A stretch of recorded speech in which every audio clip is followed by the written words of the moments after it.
What is up? What is up?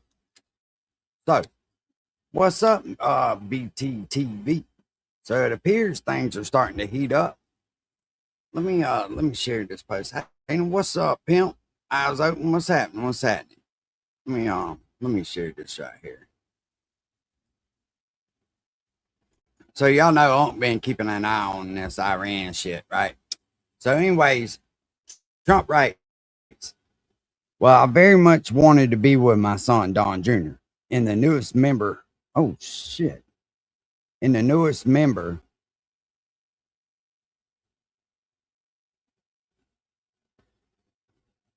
Damn, let me restart that. It went away and come back. Sorry about that. Well, I very much wanted to be with my son, Don Jr., and the newest member of the Trump family.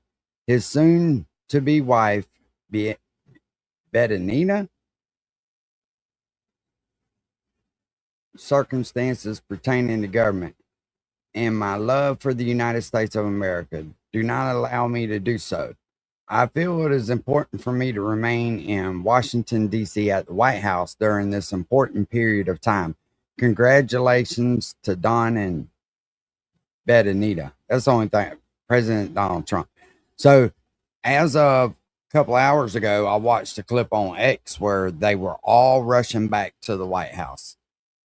So, I haven't watched this video by Hookstead, but we damn sure going to check him out because if y'all been following me for a while, thanks to Pimp, that's who I watch for any kind of updates like that. Just because he's got an in with the news media, and I honestly think they feed him stories.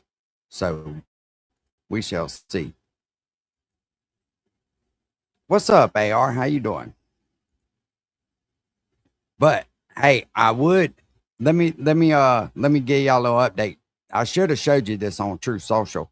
Trump posted a picture of the Middle East with the American flag, talking about United States of the Middle East and Iran in the shape of American flag colors. I just thought it was kind of with YouTube something. Premium, enjoy ad-free videos. Plus, and, the YouTube Music. I also posted a picture with him looking over the top of the map in Greenland, and he's like, "Hello, Greenland." I was like, "Oh shit, here we go." He's trolling. He's trolling.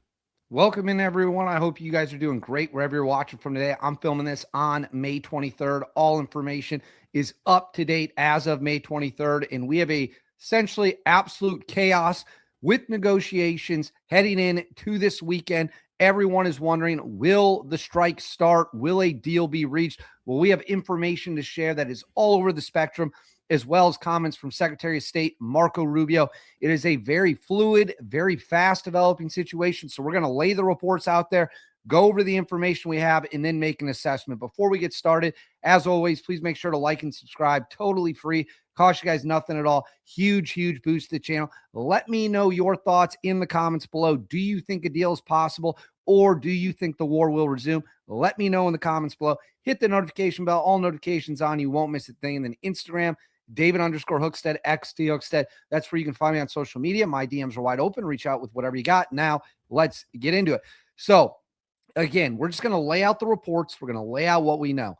It says Pakistan's army says negotiations over the past 24 hours have resulted in encouraging progress towards a final understanding between Iran and the U.S. So there's multiple reports now coming out that negotiations are trending towards a deal being made with the Pakistanis, who are acting as mediators, but quite frankly have allowed Iran to get away with a lot, allowed Iran to hide their airplanes there at the start of the war so that we could not strike them. The Pakistanis are saying that we are moving, quote, in encouraging progress towards a deal being made. Israeli media reporting something similar, saying according to Israel's I-24 News, citing an Iranian official, a memorandum of understanding that excludes the key point of contention on Iran's enriched material has been reached with Pakistani mediators. Per the report, they are currently waiting for a U.S. response. In the past, the U.S. has been unwilling to accede to a deal framework that excludes Iran's nuke program. So Israeli media is reporting it. The Pakistanis are reporting it, that some kind of rough framework has been reached to get a deal done. The BB Israeli media TV, and a lot of people don't understand the United States ain't that hard to reach from certain places. And I really think that that's one of the reasons why Trump was trying to get a hold of Cuba and Venezuela and all, is to be able to kind of secure our borders a little more and have more of a cushion to be able to tell, like, if we have forces out there or not. But who knows? Who knows? But, and I'm going to tell you, last night when I was fishing, when I was fishing, the power plant is close to about where I fish. They use coal. They burn coal. And when the pressure's in them pipes, them valves pop off every now and then. And man, I swear it sounded like a machine gun. And it scared the shit out of me for a second. For a split second, I was like, damn, what the hell? But it took me a second to realize what was going on. But when it honestly sounded like a machine gun. The framework excludes Israel's the highly a problem. enriched uranium. That was the whole point of this war. The entire point of this war was to make sure that Iran could never build a nuke. It is hard for me to believe that President Trump is willing to accept a deal where they keep the highly enriched uranium. It's got to come out one way or another. Now, we are later in the video going to get into other reports that military action is still very much on the table. But right here, U.S. and Iranian negotiators are close to extending their ceasefire by 60 days under a mediated deal that would include a gradual reopening of the Strait of Hormuz, talks on the enriched uranium but not giving it up, eased restrictions on Iranian ports, sanctions relief, and the phased unfreezing of Tehran's overseas assets. I'm going to be crystal clear with you on my assessment. If this is the deal that is reached, where Iran doesn't give up anything, they just reopen the Strait of Hormuz, which was open before the war started. This is not a winning deal. This is not a winning hand. Now, this is to extend it for 60 more days as ceasefire, but I, again, struggle to believe that this is an acceptable deal. Now, Secretary of State Marco Rubio did make comments today while in India, I believe he's in, that would definitely indicate some kind of deal could be coming together. Let's go ahead and listen to his comments. Maybe news later today. I don't have news for you at this very moment, but there might be some news a little later today. There may not be. I hope there will be, but I'm not sure yet. The question is about the Iranian issue. And as I said, there's been some progress done, some progress made. Even as I speak to you now, there's some work being done. There is a chance that whether it's later today, tomorrow, in a couple days, we may have something to say. But this issue needs to be solved, as the president has said, one way or the other. Iran can never have a nuclear weapon. The straits need to be opened without tolls. They need to turn over their enriched uranium. They need to turn over their highly enriched uranium. We need to address that issue. We need to address the issue of enrichment. These are the president's points consistently. And his preference is always to deal with it in a diplomatic way.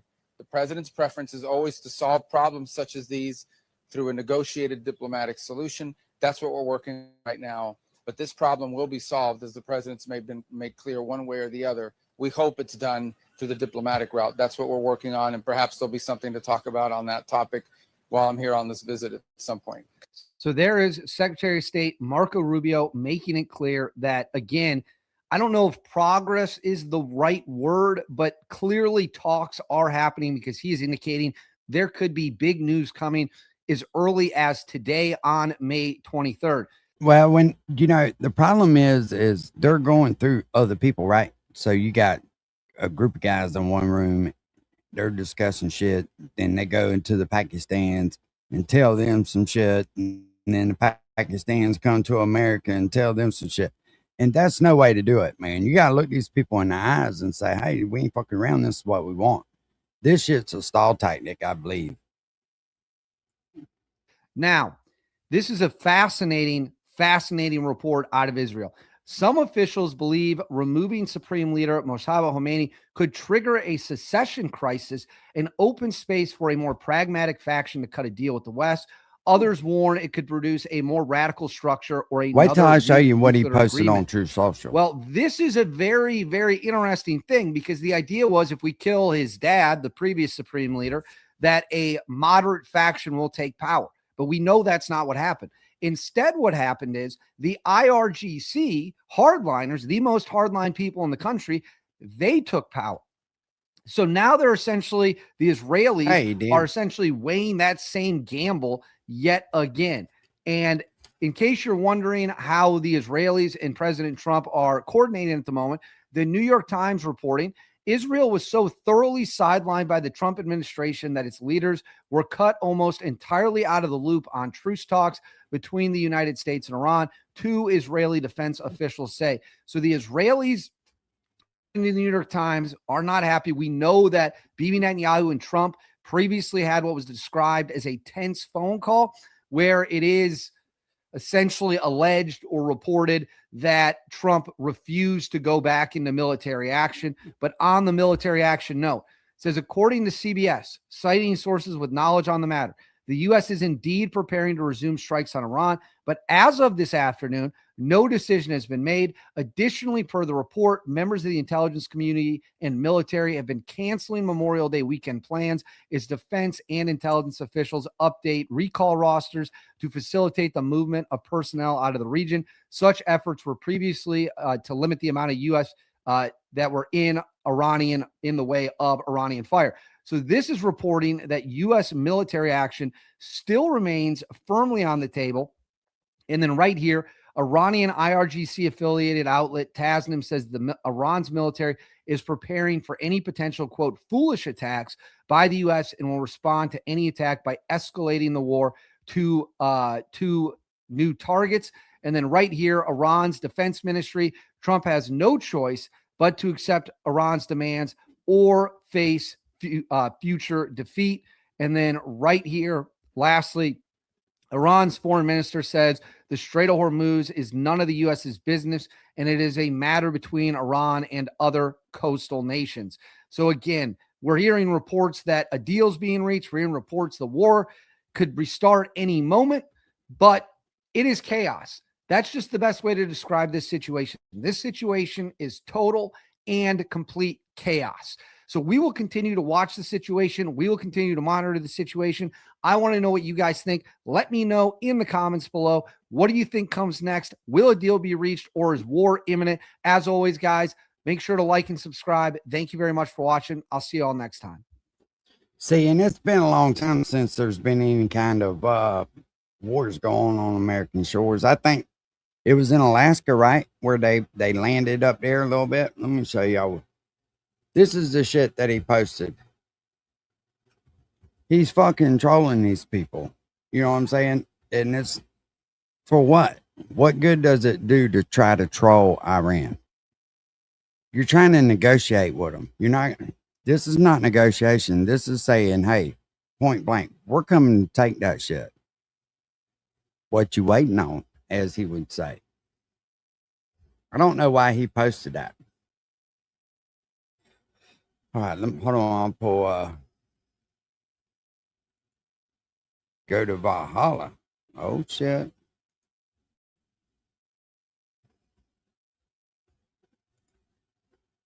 Oh, you was, okay. My bad. For some reason, I went to a movie quote when you said that. I'll check it out. We'll pull it up next. But I just want to show you something else that he posted, because he is steadily trolling on Instagram. President Trump is a troll. Who would have thought? Most powerful man in the United States is a fucking troll. Oh, shit. Hello, Greenland. That's the shit he's posting on his True Social. Crazy asshole, man. All right, let's go to Valhalla. Hey, Rip It, how you doing?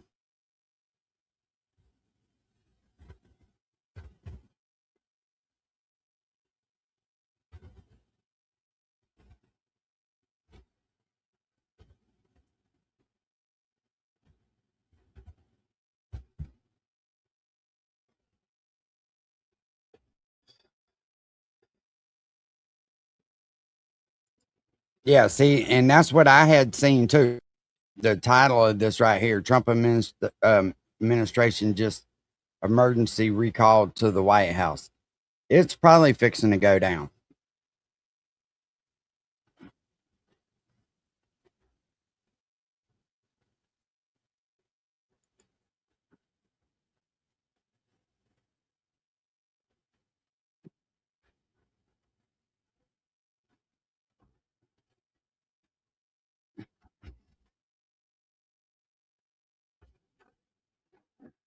I didn't know that. Yeah, Bulldog, he does. How you doing, Bulldog? What's up, Cosmic Crazy?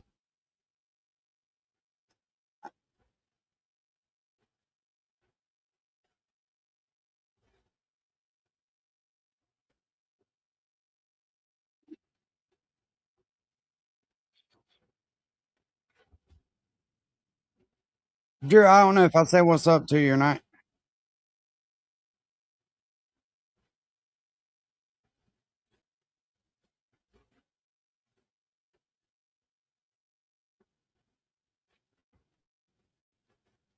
What's up, Skulls?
Tina.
Yeah, I'm here. I'm just watching it.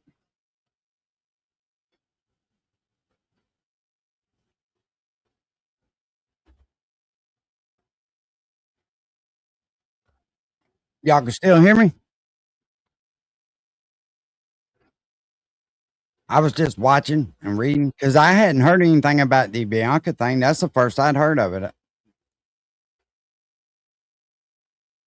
Damn. Oh, nothing's playing. Oh, shit. Why do I do that to y'all? I have.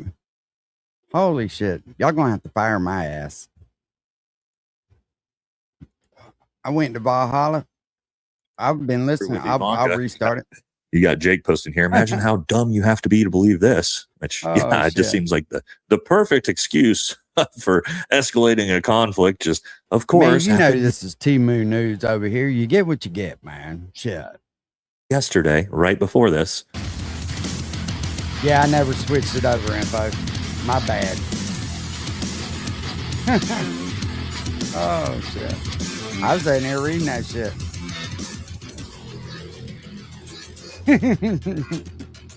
Welcome back to the channel, everybody. And there is something massive that is about to happen right now. And if you haven't been looking at the news today, Donald Trump, J.D. Vance, his entire administration, all of his generals and top military officials have all been emergency recalled back to the White House to prepare for something. And there's actually even more context to this, because if you didn't see last night, there was a massive plot uncovered by, of course, Iran to take out Donald Trump's daughter. Shit. So yes, this massive emergency recall of the government. Right after that, I've got a pretty bad feeling that things are about to escalate. So I think there's two possibilities of what might be coming here in front of us. One, massive escalation in Iran. Two, so has Trump went live and made an announcement yet? According to him, he was supposed to make an announcement at 4:30. Probably going to invade Cuba. So we're actually going to break that up into two separate videos today. So we're just going to focus on this emergency recall that's happening right now. Because again, yeah, it's not looking good. So that's what we're going to talk about in today's video. Don't forget to like, comment, subscribe. Helps the channel. Follow us on Patreon. Grab some America First, America Only merch. Okay, let's jump into it. Let's see what's going on, because yes, of course, this timeline can't get any more insane, but it sure seems like it's about to be. All right, so you can see here, breaking: President Trump just canceled his weekend plans and urgently returned to Washington. Insiders report that intelligence officers have been ordered to present immediately following an emergency situation. Also, pretty interesting that Tulsi Gabbard, who's in charge of all those intelligence officials, resigned yesterday. And we all know how Tulsi is obviously very anti-war with Iran. Wonder what might be coming, or if these things are correlated. Not sure yet. All right, and then also J.D. Vance's motorcade was seen emergency returning to the White House.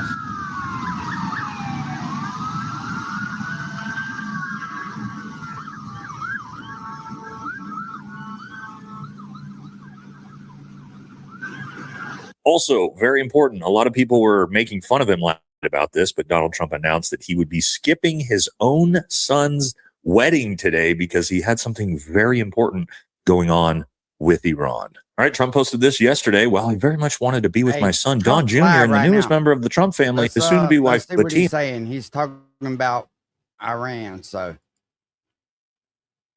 He was treated very unfairly. And now those same people that treated him unfairly, that fought against him, they called me up saying, what a great choice he was. They said, well, what happened during his nomination? What happened to you? Well, it's because it's the location of Cuba, right? He's trying to act like he's doing a humanitarian mission, but really it's because of the location of it. We're not for him, senators. Friends of mine, sir, I don't think you're doing the right thing. Now they're seeing something moving up in the mountain. This is at night. And they kept the camera on him for 45 minutes. He wasn't moving. And they said, you know, probably wrong, but we're seeing something moving. This is a vast mountain, vast, thick, with bushes, trees. He said, we see something moving 40 miles away. It was the head of a human being. I'm telling you, it's moving. And then all of a sudden, 45 minutes later, he moved a lot. He stood up and they said, we have him. And that was really the beginning of something incredible. We had an idea where he was, but he must be talking about the down big mountain. So I want to thank the CIA too. I don't think they get enough credit for the great job they've done. Yes, please. Yes. Thank you very much, Mr. President, for this great opportunity. Country, it has super army. You make a difference, Mr. President. Thank you for your greatest leadership. Thank you. I have two quick questions, Mr. President. What was your reaction when you learned that Kurdistan region had resumed exporting oil to the international market with your support as United States of America? Well, I expected that. We've gotten along with the Kurds for a long time, so I expected that. Another question: what would be your reaction if the Iranian people rise up against their regime during a ceasefire, Mr. President? Well, they should do it, but again, the consequences are great. I mean, they were told if you protest, you will be shot immediately. You saw what happened to the young wrestler. He was a great champion, by the way. He was a great wrestler, one of the top in the world. And he and his two friends were hung. And all they did was say a little bit about liberty. They wanted liberty, and they were violently executed. But the number is up to probably 45,000 people were killed. That's crazy. You know, when somebody stays in a house, when they know if they walk out of the house to protest, they'll be immediately shot and killed. And they issued that, that was publicly issued. It's not a secret. That's why so many people say, oh, well, why are you doing this way? We can't let Bro, I know Iran that's right, man. have a nuclear weapon. We got Yeah, shit is too regime expensive. change. I've spent over $200 fucking dollars in fuel in 2 days. We're doing with different people. They're smarter. I think they're sharper and far less radical. We have regime change, but we didn't do this for regime change. We did it for the fact, and my view is very simple. I saw somebody said, oh, he doesn't have a plan. I have the best plan of all, but I'm not going to tell you what my plan is. They want me to say, here's my plan. We're going to attack at 9:47 in the morning, and then we're going to do this, and then we're going to, and if you don't do that, they say, I have a plan. These people know what the plan is. Everybody here knows what the plan is, but it's very unfair to say, because I don't mind being insulted. I've been insulted for many years by the fake news, but you can't. It's so bad for the people that are so you just saw two great, and John Ratcliffe, three unbelievable people. They have a plan. Every single thing has been thought out by all of us. But I can't reveal the plan to the media. So, but we're just thrilled by the success of this operation. Yes, please. Thank you, Mr. President. You've said Iranians would be mad if you stopped these attacks, but why would they want you to blow up their infrastructure, to cut off their power? Wouldn't that be punishing Iranians for the actions of the regime? They would be willing to, and it's suffering. They would be willing to suffer that in order to have freedom. The Iranians we've had numerous intercepts. Please keep bombing. Bombs that are dropping near their home. Yeah, true that. They did, Please didn't keep bombing. Do it. And these are people that are living where the bombs are exploding. And when we leave and we're not hitting those areas, they're saying, please come back, come back, come back. These are the people. I don't know what they do. All I can tell you is they want freedom. They have lived in a world that you know nothing about. It's a violent, horrible world where if you protest, you are shot. Remember the great woman protests where they had 400,000, 500,000 women, and they were all enthused and they were going to protest, and everybody said, oh, the regime's going to come to an end. And then all of a sudden, boom, boom. This is a replay. 5, 6 different areas.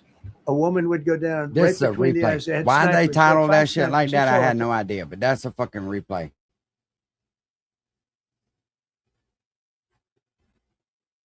I need to block that channel where it don't even show up no more. I get tired of that shit.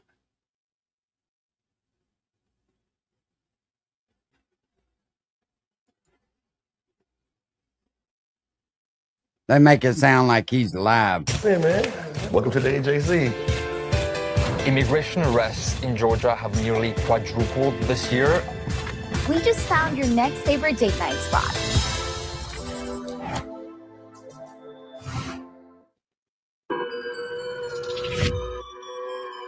Flip that.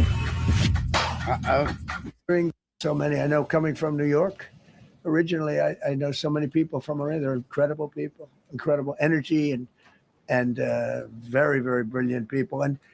But when you're standing in a group and protesting, and you have a woman, let's go to the White House. Woman march. Everybody was saying, "Oh, this is the end of the country," and then snipers selectively picked every single.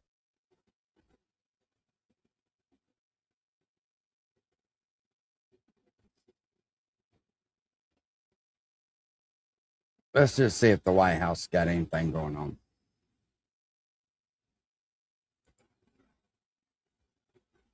Yeah, see, this is all 23 hours ago.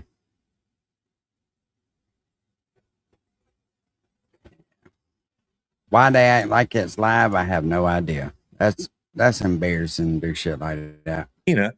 Circumstances pertaining to the government and my love for the United States That's of out there where America my boat do not is, allow me to dog. do so. I feel it's important for me to remain in Washington, D.C. at the White House during this important period of time. Congratulations to Don and Bettina, President Donald J. Trump. Okay, so that seemed pretty weird yesterday when the dude literally spends 90% of his time golfing at Mar-a-Lago. It's not like he really cares about really being at the White House. So now, hearing what we're hearing, does look like something big's being planned. All right, then also very important to the story. This was also yesterday. Ivanka Trump targeted for unaliving by IRGC T-word and twisted plot to avenge President Trump taking out his mentors. Talking about Soleimani. All right, it says here, first daughter Trump was targeted for you-know-what by an IRGC, of course, trained T-word in a twisted plot to avenge President Trump taking out Soleimani. The recently captured suspect, 32, made a pledge to unalive Ivanka and even had a blueprint of her Florida home, sources claimed. So is this real? I don't know. Maybe. Seems awfully convenient, given that we are completely stalled out with the conflict in Iran. We can't figure out what to do next. And it seems like we've really needed something we've talked about, some type of attack on the home front to drum up patriotism enough for a reason to massively escalate the conflict. And of course, Iran trying to take out one of Trump's kids would be a perfect reason for Donald Trump to escalate things, right? Also breaking, Donald Trump is going to make an emergency announcement today at 4:30 Eastern time. It'll be in a couple hours from now for me filming this. So we're going to be interested to find out probably what exactly this is, because from the sounds of it, very rarely does he actually do press conferences or emergency statements like this on the weekends. And, it's probably serious when Benny Johnson is talking about this because he's obviously a mouthpiece for the administration. Code red. This is not a drill. Dan Scavino is B-2 bomber posting on social media, and you know what happens next. If you don't know Dan Scavino, you should. He's a man who's been by President Trump's side for nearly 40 years, probably the single most trusted advisor to the president, the voice of Donald Trump when it comes to digital media, and a man who runs all presidential personnel. And so he's a man who knows what's about to happen. And when Dan Scavino starts posting videos like this, it means it's about to pop off. All right, so Donald Trump's closest advisor posting videos of a B-2 bomber flying around literally as the Trump administration top military officials are all being emergency recalled back to the White House to plan for something. Okay. I think there's potentially a couple options here of what may be coming. Again, we talked about it's going to be, I think, one of two things. It's either going to be what's going on with Iran or something that's going to happen with Cuba. This video is about Iran.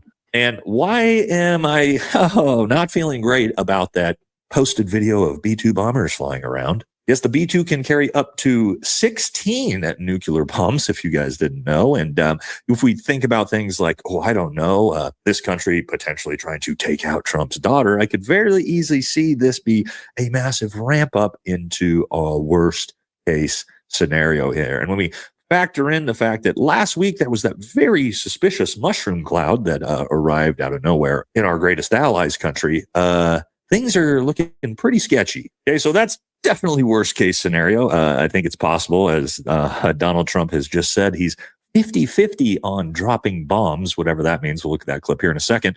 But you also have the other option, which is, are they going to try to go in and launch a ground invasion to take out all that uranium? Because Donald Trump has hinted at that over and over and over again. So that's also a potential of what's going to happen. Again, would be a massive escalation. I don't think it's going to go well, to be honest, if they try it. And once we start putting actual operator boots on the ground in the conflict, we have reached a point of essentially no return. Saw this with Iraq. We saw this with Afghanistan, the conflicts that were supposed to be 6 weeks that, again, slowly just drug on and on and on. And once those boots hit the ground, 20 years later, still there. All right, but here's reporting of what's going on as of 30 minutes ago. Okay, President Trump is at the White House this weekend holding a call with regional countries on the situation with Iran today. Reports say he may have a decision on this agreement with Iran as early as tomorrow. as tomorrow. And Axios is reporting he's talking with regional partners right now on the phone on a conference call. Alex Hogan is live at the White House with the very latest. Hi, Alex. Hi, Aisha. So yes, that's right. A new timeline on the table with President Trump saying that he's going to meet with his negotiators today to go over that deal from Iran. And all right, or we have option 3 on the table, and that is, we come to a peace agreement and we sign a deal. Well, I mean, that would be fantastic. That'd be an interesting one.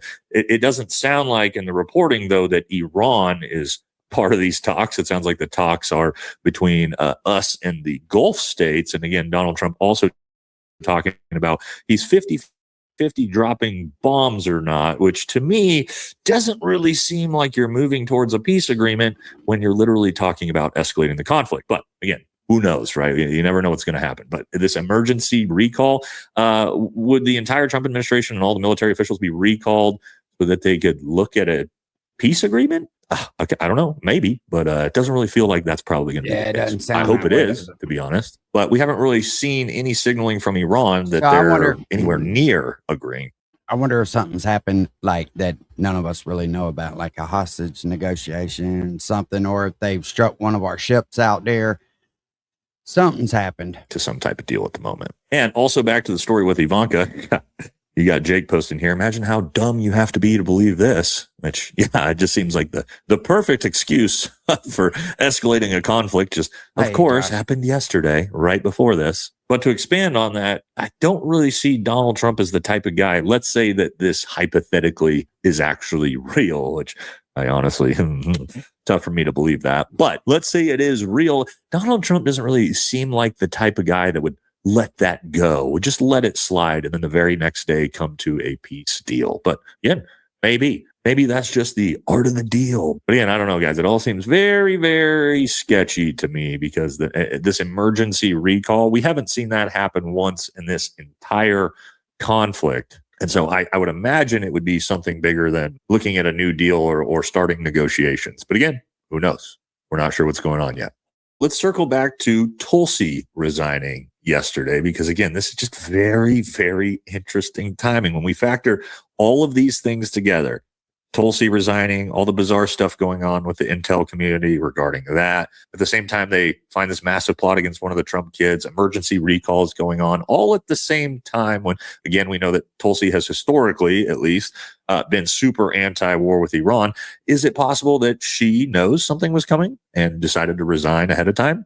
Maybe, maybe not. But again, a lot of interesting coincidences here as all of this is unfolding. And when I see things like this from old Larry saying, thank God Tulsi Gabbard resigned. This is how the Iranian embassy talks about her. They love her. All of our enemies love Tulsi. She talks a nice talk with the military shtick, but you have to wonder why Russia and Iran love at Tulsi Gabbard.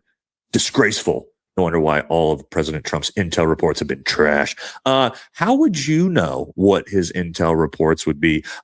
You're not even allowed to own a firearm because you've been deemed clinically psychotic. So are you telling me that Laura Loomer has been receiving intel briefs when she has no security clearance whatsoever? If that bitch is so crazy. Why are you giving her so much fucking credit? Why even speak that crazy heifer's name? That's going to be a pretty big deal. Yeah, probably not a good thing if a civilian has been reading intel reports from the Director of National Intelligence, huh?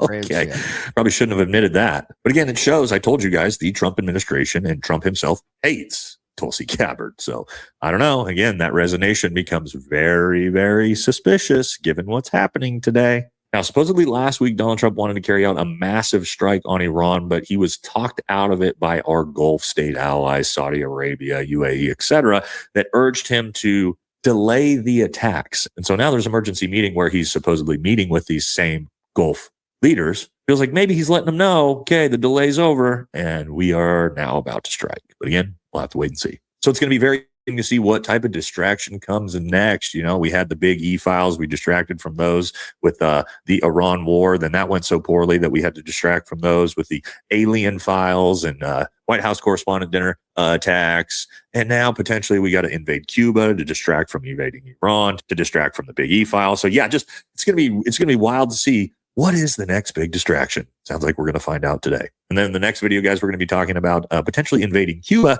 because it sounds like that's definitely what's coming next. So going to do it for this one. Here we go. Got y'all in the next video. She's awful ugly. Your business is crushing. I'm just saying. She's awful damn ugly. Let's see what old Max is saying.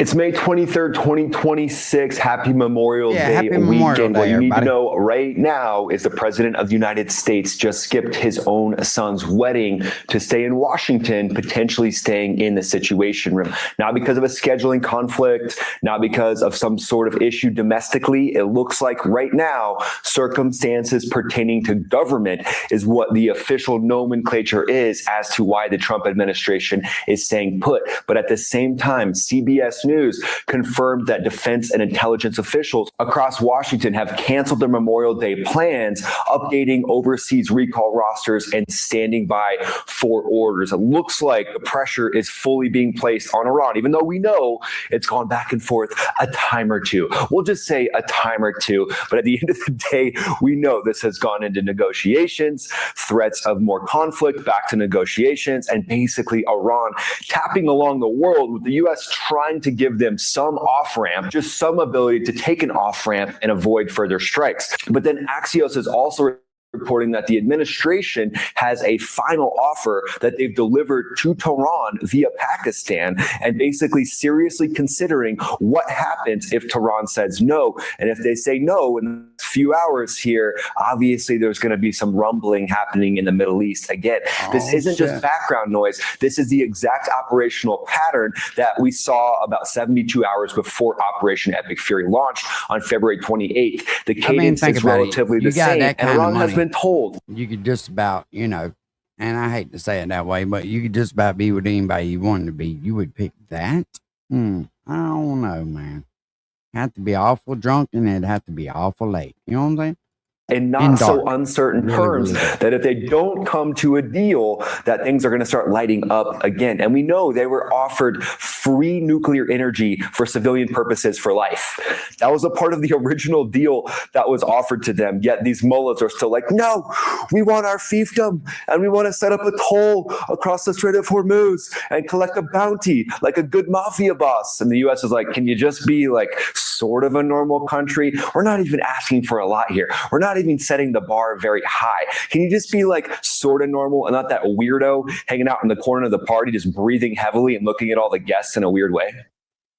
But really, the U.S. is like, hey, let's give you an off-ramp. Let's give you the ability to save face and walk away with your head held relatively high, thinking that you achieved something. And that is a principle from the art of war that we see the current administration continuously go back and forth on. And I know a lot of you are frustrated by that, thinking that we should finish the job. But it looks like at this point, there's no other option on the table if Iran fully says no to this final agreement that the U.S. has just passed to them. But today, we're going to break down what's potentially on that targeting list, specifically the IRGC's fast attack fleet, their massive fleet, and what they would be doing, teaming that up with drone swarms, teaming that up with ballistic missiles, and why that's a real problem, because Iran has that proxy warfare capability with what's said to be 500 to 1,000 fast attack boats still left. So why were these not taken out during some of the initial strikes? Well, that's a great question. It's a complicated targeting package, but at the end of the day, I think these do need to be taken out. And if they can be taken out prior to even leaving the port, then that's an even better situation. But we're going to walk through the F-35 as one of the main weapon systems that would be taking these down. But it's not alone. Along with that will be the F-15E and the A-10 Warthog. That is a Warthog bullet right there. And if it makes you feel a little insecure, don't worry. I feel the same way every day I walk into my studio. I'm like, hi, 30 millimeter round. How are you doing? Yeah, he's a little fucking weird for sure. He's hard to listen to. The latest but attack from Burt Jones, sometimes he's got a little bit of garbage. key information, you know. Oh man. I don't know. It looks like we're gonna be back at war. But I keep saying Welcome that, in, but they everyone. I keep hope dragging you guys this are doing shit great on and on wherever and you're on watching and from on. today. And I I'm don't filming fucking this get on- it. It don't take this long to fucking make a deal, man. President Trump staying at the White House this weekend, reportedly meeting with his national security team on whether to launch new strikes against Iran. Iran's state-run media claims its top negotiator told Pakistan's army chief that Iran's armed forces have been rebuilt during the ceasefire. Welcome to a special edition of Saturday in America. I'm Jonathan Hunt in for Kayleigh McEnany. Let's get right to it with our foreign correspondent, Jeff Paul. He's in Dubai with more on the conflict in the Middle East. Jeff. Yeah, Jonathan, and all eyes right now are on Iran, especially for the folks here in the Gulf and throughout the Middle East, to see if there are any sort of developments between the U.S. and Iran. Now, Tehran is reportedly reviewing the latest peace proposal, all while Secretary of State Marco Rubio says slight progress has been made. In fact, we know a delegation from Pakistan has just arrived in Tehran, which includes the country's army chief. They're meeting with the Iranian foreign minister.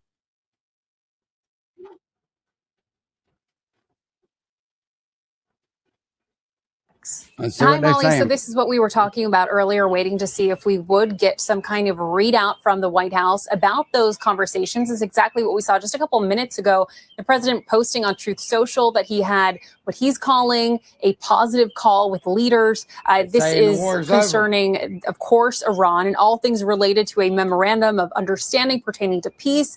The president writing on Truth Social, an agreement has been largely negotiated subject to finalization between the United States of America and the Islamic Republic of Iran. The president also went on to say that he spoke with the prime minister of Israel, Benjamin Netanyahu, which then, quote, saying, likewise, that went very well. Final aspects of the details of the deal are currently being discussed and will be announced shortly. So to kind of break down who was in this call, we're told that this was a call between the president as well as the leaders of Saudi Arabia, the UAE, Qatar, Pakistan, Turkey, Jordan, and Bahrain. So the main gist of this right here, the president writing, in addition to the many aspects, if we can bring that back up, the many aspects of the element, the Strait of Hormuz will be reopened. And then again, saying thank you for your attention to that matter. So that's been the main gist of what these calls are reportedly breaking down. The Strait of Hormuz needs to be reopened. We have, of course, heard the president reaffirm time and time again that in order for any kind of deal,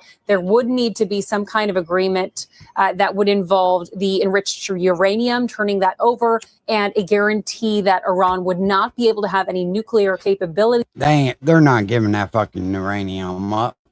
I'm telling you now, they're not. We did hear earlier today on Iranian state TV, the Iranians saying that that's not part of this deal. So we'll wait to hear more from the administration if there is anything more that we should be following as it pertains to that. We did see a Marine sentry posted outside of the West Wing, and that indicates that the president is typically working or at least in the building in the Oval Office. And again, just moments ago, the president confirming that with this new breaking news. Mullen. Alex, you too, standing at the ready. Thank you so much for bringing that. Multiple big headlines there, breaking news. I think you answered my follow-up question as to if we had the details about the uranium enrichment and also how the material would be handled, which, as you mentioned, were the 2 points that Marco Rubio had flagged and the president has been consistent on, and that we're still waiting for the details, but the president promising more details to come.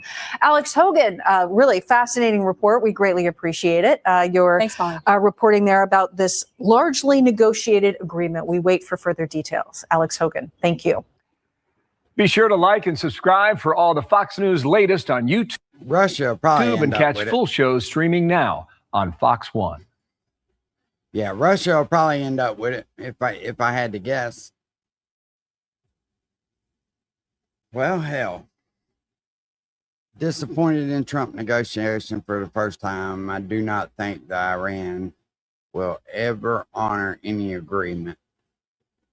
In other words, this means another extension that will bring about nothing. Who knows, man? People need to lighten up a little bit. You know what I mean?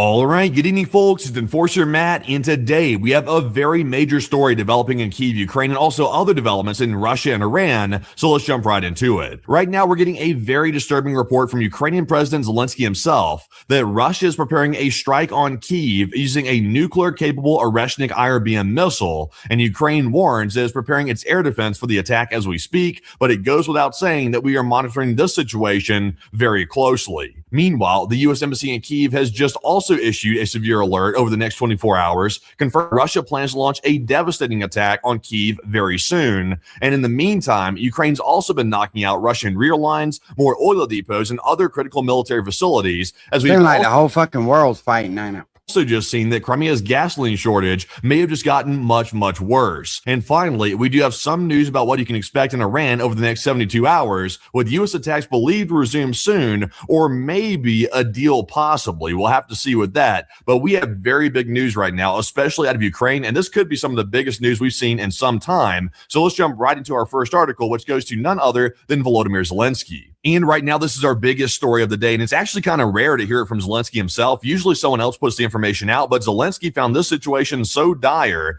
that he himself came out to give the announcement here on social media. So Zelensky said, our intelligence services reported receiving data, including from American and European partners, about Russia preparing a strike with the Oreshnik missile, and they're currently verifying the information. And they say that Ukraine is seeing signs of preparation for a combined strike on Ukrainian territory, including Kyiv, involving various types of weaponry, and the specified intermediate range weapons could be used in such a strike, referring to the Oreshnik. And it's very important to act responsibly on air raid alerts starting this evening. And Russian madness truly knows no bounds, so please protect your lives and use shelters. And Zelensky goes on to add, he said, we are drawing the attention of our partners in the United States and in Europe to the fact that such use of weapons and the prolongation of the war also sets a global precedent for other potential aggressors. And if Russia is allowed to destroy lives on such a scale, then no agreement will restrain other similar hatred-based regimes from aggression and strikes. And he goes on to add that third, Ukraine is currently preparing their air defense as much as possible, and they will respond fully and justly to every Russian strike. And we have given permission for a parade, but Russia has no permission for madness. And that this war must be ended. They say they need peace and not some missiles satisfying the sick ambitions of one individual, referring to Putin, obviously. And he said, I thank everybody helping to protect lives. And once again, please take care of yourselves and use shelters tonight. So it does appear that Zelensky is saying tonight specifically, and we'll get into it in just a second. The U.S. Embassy in Kyiv has actually issued a very similar announcement to this, saying over the next 24 hours.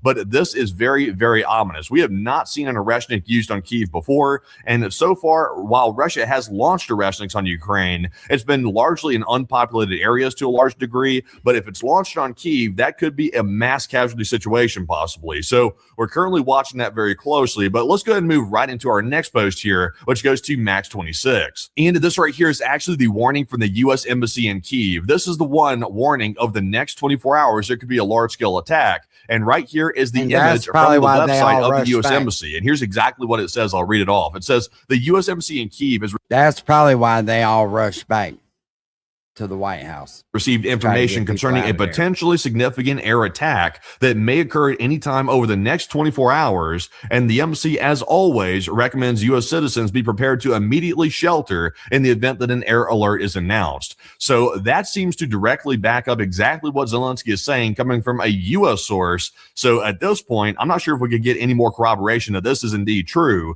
This is a very concerning situation, to say the least. And hopefully Ukraine is ready for whatever Russia throws at the capital city. But jumping into our next post here, I do have some information just in case you aren't familiar with the Oreshnik IRBM missile that Russia currently fields. The missile has been used before, like I mentioned, but we have not seen it been used on a populated area. But here are some details about the missile itself. As we can see, the Oreshnik is an operational Russian road mobile intermediate range ballistic missile with multiple independently targetable reentry vehicles, also known as MIRV warheads. It also was likely modified from an RS-26, which is a different type of missile that Russia fields. And we did see that in 2024, it was the first usage in combat, and it was actually in Ukraine for the first time ever. So the dangerous part about the MIRV is it has a multiple reentry warhead on it. That's the dangerous part, which makes it extremely hard to intercept, because what that does is basically when it's in flight, it's one singular piece of a missile and the warhead. But once it starts to go on its final descent into a target, it starts fracturing off multiple different pieces. And I'm not sure exactly how many pieces are included with it, but it's several. And that makes it very hard to intercept all those little pieces of the warhead by any air defense system. system. So it has a range of about 3,500 to 5,400 kilometers on it. So it's a very long range missile for it to be intermediate range. And it is a devastating missile if it hits a populated area. But the catch is this, though.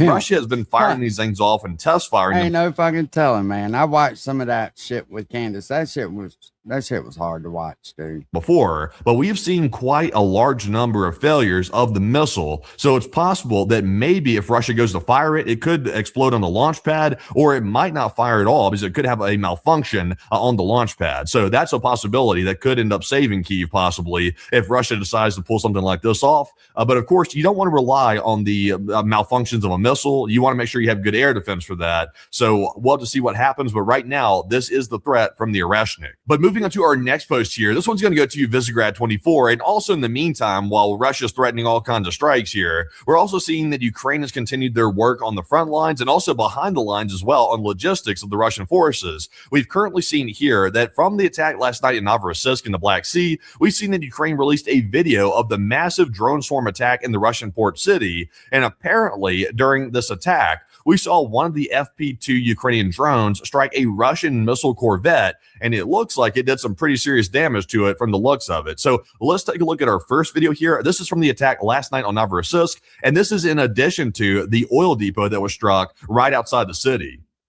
So as you can see right here, this is a view of the drone coming in. As you can see, it is an drone, and there is the Russian corvette right there in the port. It's going for it right there, and it went for it. Also, here it is again. You're about to see another replay of it. There it was going right for the corvette. And of course, we don't have the moment of impact. The video feed did cut when it hit the corvette, but it was a direct hit on it right there. And I'm sure it did some significant damage to say the least. But as you can see, though, it looks like Ukraine was not only targeting the oil infrastructure last night in Novorossiysk, they were also targeting the Navy as well, which is kind of a surprise, actually, during the midst of that very overwhelming attack. But jumping into our next post here, this one's going to go to none other than Max 26 once again. And we've also seen yet another video of the Russian logistics forces trying to go down the occupied Ukrainian highways. And Ukraine has gotten so good at hitting logistics behind the lines that we're seeing yet another exploded vehicle here in this video. So let's take a look at this. Right now, Russian logistics are largely failing to even reach it to their destination at the front lines right now, which could hamper the entire frontline effort for the Russians, by the way. So this is a very serious deal. But let's take a look at the video and see the vehicle burning.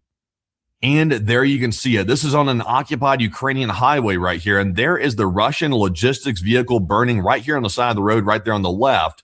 As you can see, that thing is literally burning. There's the crew over there standing off in the grass, actually. They're trying to figure out what happened. But it looks like the crew made it, but the vehicle didn't make it. And it's currently on fire. It looks like the engine bay is smoking. That's where the fire is emanating from. So quite a hit right there. And those hits are becoming very common. And we expect to see those happening more and more often because now we're hearing that Russia is cutting the traffic on these roads right here. So that's also going to be another big impact. But moving into our next post, this one goes to Null Reports. We've also seen the Ukraine conducted yet another strike on another oil depot. This one is north of Perm, Russia, and it's apparently the Polazna oil depot that's outside of Perm, Russia. So as you can see right here, this is a pretty large depot. This is not quite the size of the one at Novorossiysk, but this is a slightly smaller than it, but it was hit last night. We can see that from the firm satellite data right here. There is a signature of a large fire on that location, and you did confirm that they strike this facility right here, or struck it actually, right here inside of Perm. So they struck it, they did a number on it. That's the end result right there, as you can see from the fire data in that image. But Ukraine wasn't done with that. And moving into our next post here, which goes to Nexta,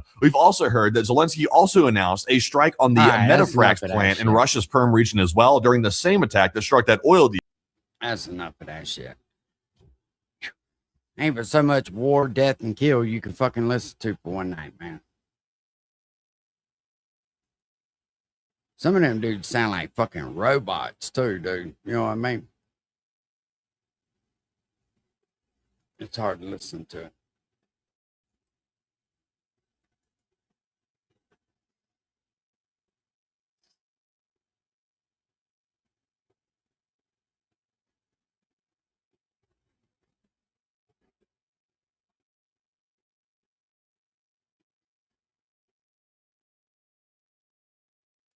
Let's go check in on my crazy cousin, see what the fuck he's crying about. I see he done tagged little me again.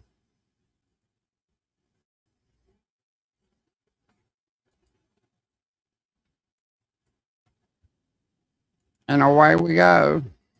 Hold on a second. We'll pull this crazy ass up. I think I get better at saying it anyways. Oh, and away we go. And away we go. Talking about the same things we talk about all the time, but anyways, I think I get better at saying it anyways. So, and maybe someday somebody will listen. Oh, we listening. Or maybe not. Maybe someone will show me where I'm a crazy loon. This is all just We've a been bad doing that nightmare for that years, I'm in. but you just ain't smart enough to catch on. There are no elite pedophiles coming for our children. And there's actually a man that's a president and says, if you care about Epstein, you're stupid. It's a hoax.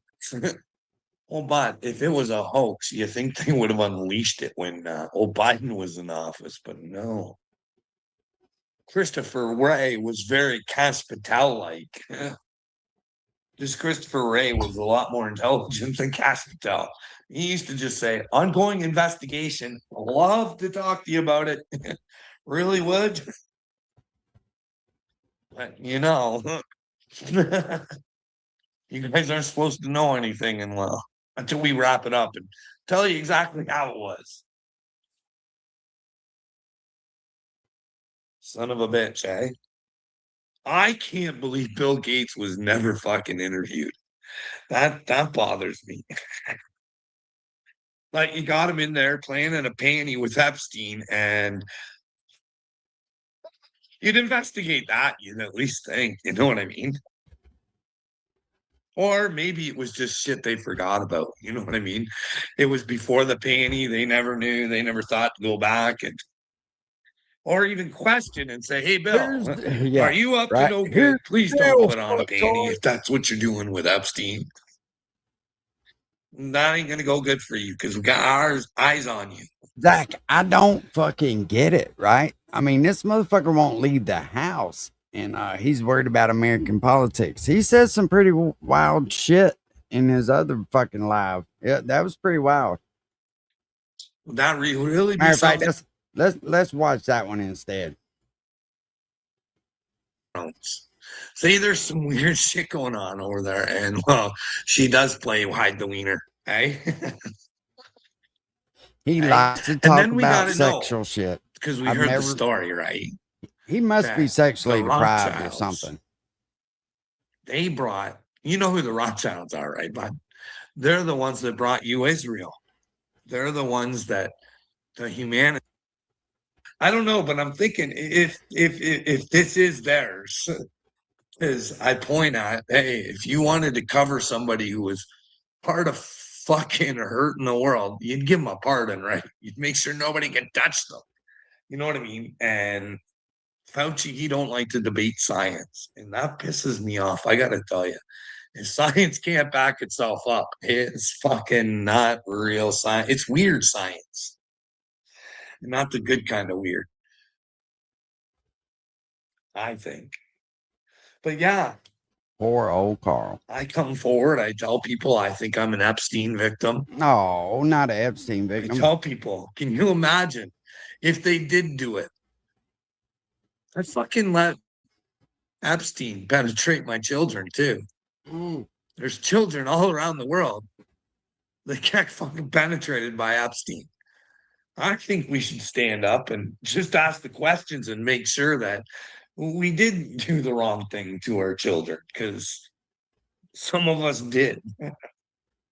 As if we didn't get it done, they would have killed their grandfather, and we just couldn't do that. And it is we as a family had to come together in the name of love and make sure that didn't happen.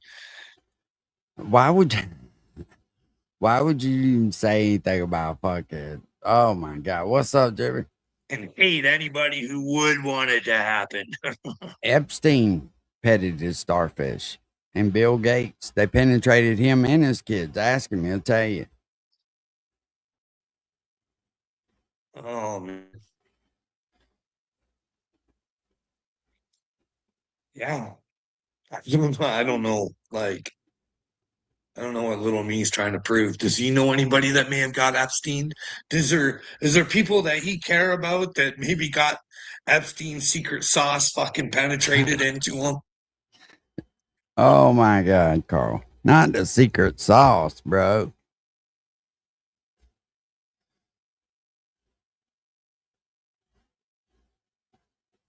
It's very, very disturbing, little me. Very fucking disturbing.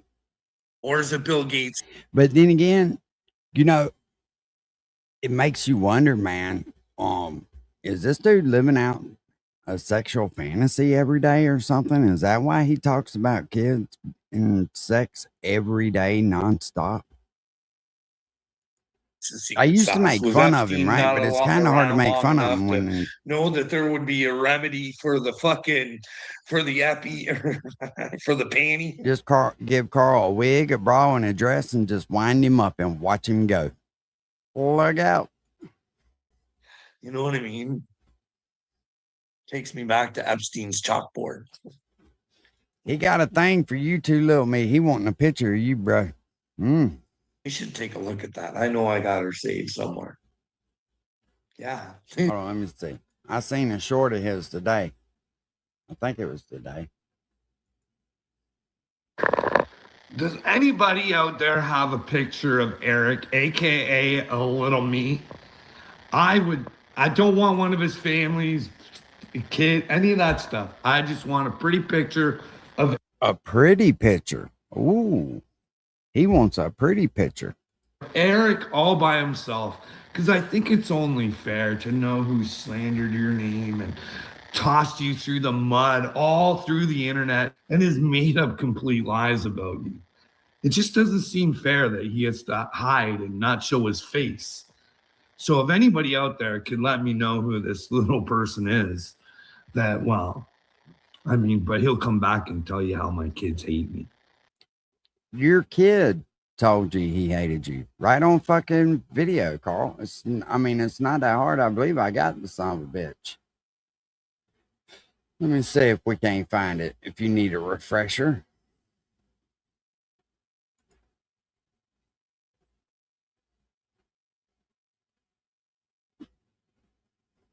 I'll get to pay for what I've done. That's not it. Will gets to pay for who? Hold on, we'll find it. I know I got it. I know we got it.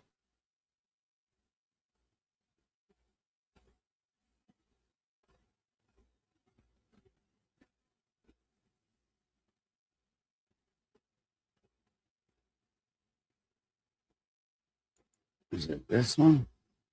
Not. Hey, little me. That's the one where he doxed himself. Dumbass.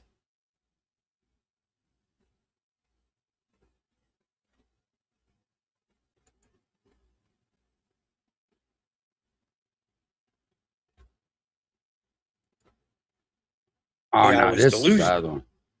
Just thought I'd let you know. I'll fucking desert you if you can fucking hurt them. And so I can't remember what she said, but not 3D printed. I don't fucking know. They know, but fuck. Oh yeah, it was an argument over it. And she's like, well, why do you have to start a fight about everything? And I was like, well, no, it shouldn't be a fight. It was just hey, coming together and hey, what do we do? And You know what I mean? and PBR. Because PBR can we too. have a conversation about it? But no, because I bring something in that you might have to look at, and you don't want to fucking do that. You'd rather instantly get angry with me. Because here's the deal, Vintage. I'm going to be really honest because this did piss me off. Fuck, piss me off. Anytime I talked about that shot, any fucking time I brought anything up, it got hammered in my head. I was crazy. I was stupid. I was gross. I was fucking ignorant. I was a fucking bottom feeding piece of fucking garbage to even fucking think such things. You know what I mean? It's fucking gross. And then as time goes on, it was your decision that got it for us, Carl. What the fuck you worried about? It's done. Why are you still on it, Carl? Bro, Well, hey, he's when do you think if you I don't know what's up with him, Jimmy. I've said the same thing. Fucking did make the wrong choice. You want to make the people who fucking gave you a bad choice. Damn, dog, you had to bring me into it, little me. Fucking pay I don't the like to price think about that or motherfucker kissing me not on the have the screen. chance to Ooh, fuck that's you nasty. over again. Like, this is this world. If somebody could That's fucking almost like poison kissing cousins. Y'all know that's my crazy fucking cousin, right? and no one fucking cares. It is fucking complete retard. Complete fucking retard. Complete fucking. You don't pardon people unless they were involved in something.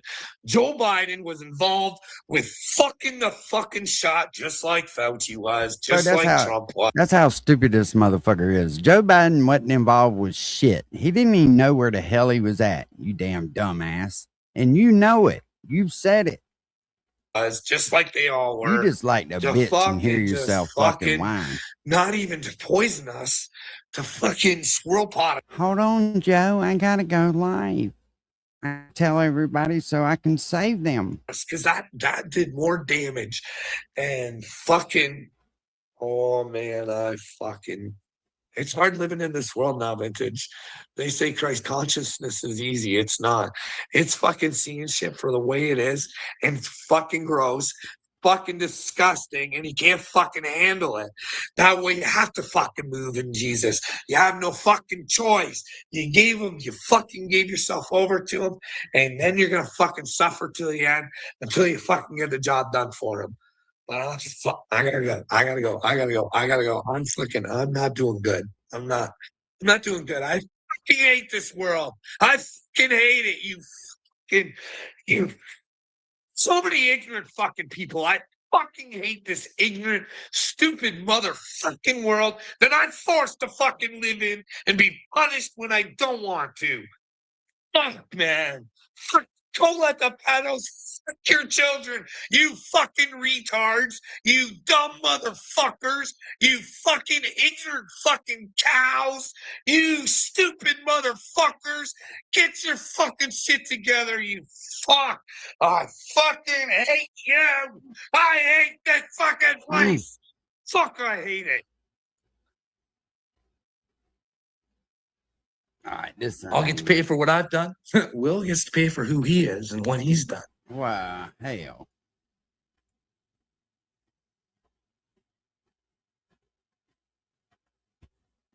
Yeah, that's right. He did say he was going to sue you, didn't he? You have no idea, bud. When you die, what happens?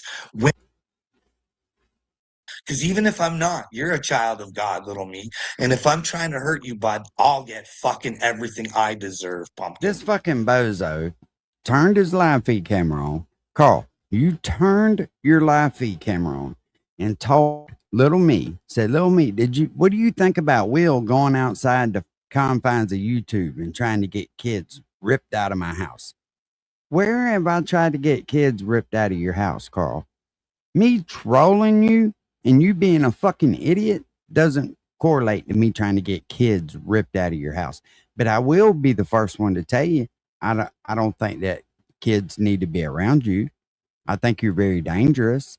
Maybe not physically, but mentally. You mentally torture everybody in your house. You are a loose cannon. And everybody on the internet sees it. The only one that doesn't is you. What's up, Yankees for life? And really, the kids are so impressionable, bro. You don't think about them. You want to pretend that you're saving the fucking world by repeating some news that we've already all done seen. You know what's even crazier, Carl? Is you act like you're breaking the fucking news. Dude, if you just want to hang out and talk with people, just do it.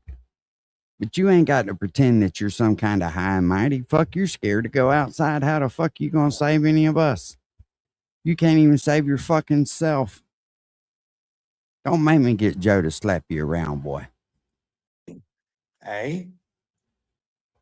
We all gonna get what we deserve, little me. Oh, shit. Are you gonna be able to eat your lies in the afterlife, you little bitch? What are you lying about, little me? You think it's funny now, don't you, clown? Hey, what about you, buddy? End of times with Rocco. Yeah. Hey? Fuck, man.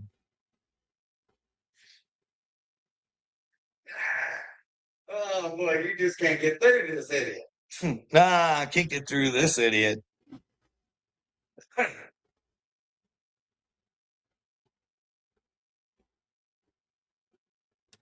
Fucking stuck shit that he does like that. Duh. No, that's not on pausing the video. That's him stuck in sloth mode. Yeah, that's me stuck in sloth mode. No, that's me fucking. I Can't got even you, Dad. It probably needs the because bowels I adjusted on, to be fucking honest with you. That's what it really sounds like. nobody would want to come in this comment section. Look at you fucking clowns. He wants to be popular me. so fucking bad. Jesus Christ. Somebody buy this motherfucker some viewers. Where the fuck is Playing the Seeker role when you you want need me him? to, eh? Look at me, just losing it. But then again, hey, I know it's all being recorded. I know that. And I know that God's recording us all. But hopefully, little me, all of the world will see. You've been a part of a big old mystery, buddy. Scooby-Dooby-Doo. Who are you? You need to be alone now, little me. Triggered. This motherfucker stays triggered, bro. You did this to yourself, Brainwave. You did it to yourself, and it's recorded me begging you and begging you and just say, hey, just listen before you start fucking lying and being a complete fucking idiot. Couldn't resist, couldn't you? It's the little family way, eh? Not the little family way. Congratulations, little family. Congratulations, the Wiltard family. You have fucking get your thoughts out of fucking being an idiot.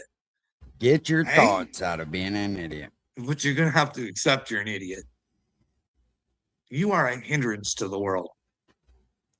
Damn. You want elite pedophiles to run your world. Or for some reason, you don't want me to find out they're not. Cause like, what is it you fucktards hate that I'm doing? What does that even mean, Carl? Yeah, Durkee, you think I'm crying, bud? You think I'm crying?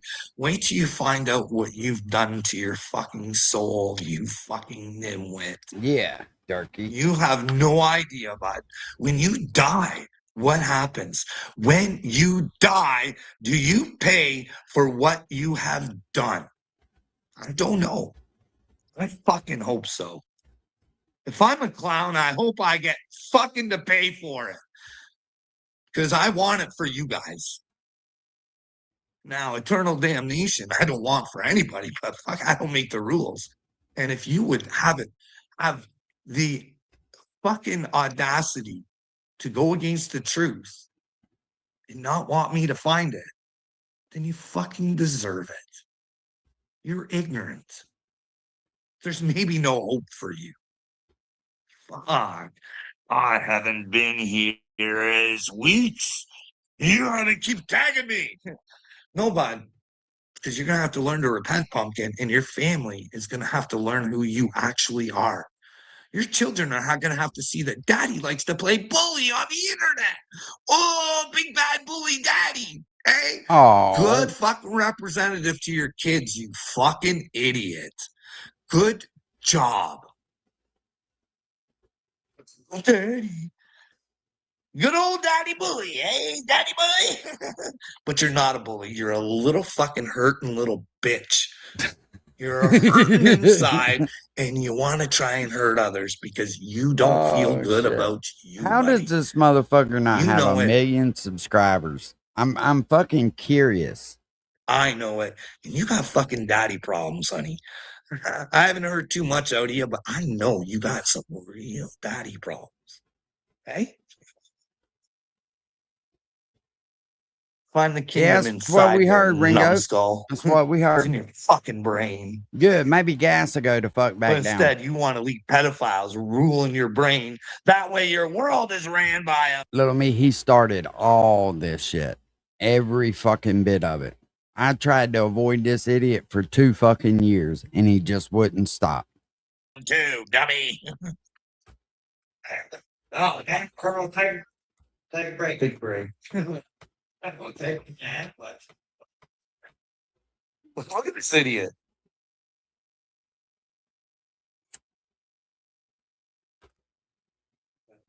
I don't know what he thinks is funny, but it'll all be good in the end, eh? Oh, we know what was funny. This is what was funny. It's a weird world out there. Y'all want to see what was funny? This is what was fucking funny. So I try and I don't like looking for a whole. I mean, and then he wants to cry victim because I sent him a reel with Mark Wahlberg on it. We'll show you the reel because that's really what I wanted to talk about.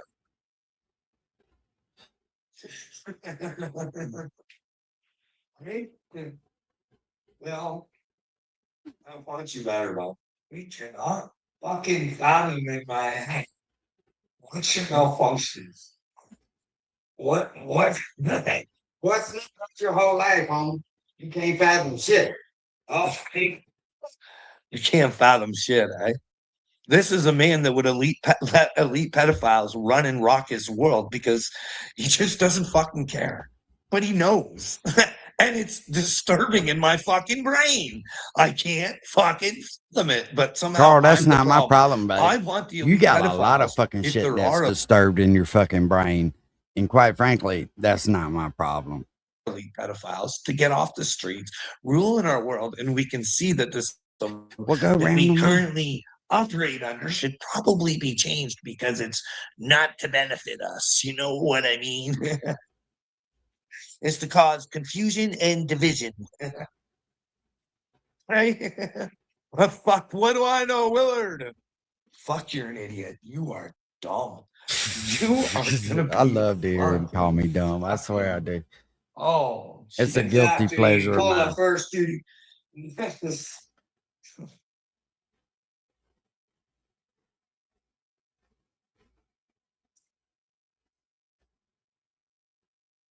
See, look at me. I can't even fucking figure you guys out. It's not that hard. We're tired of hearing you preach about shit that you're not willing to do anything about it. I mean, it's pretty fucking simple. Grab your boots, motherfucker. Go do something. And I'm a good people reader. Well, maybe if I got to see your faces a little bit more, you know what I mean? Get some help there, bud. No turkey.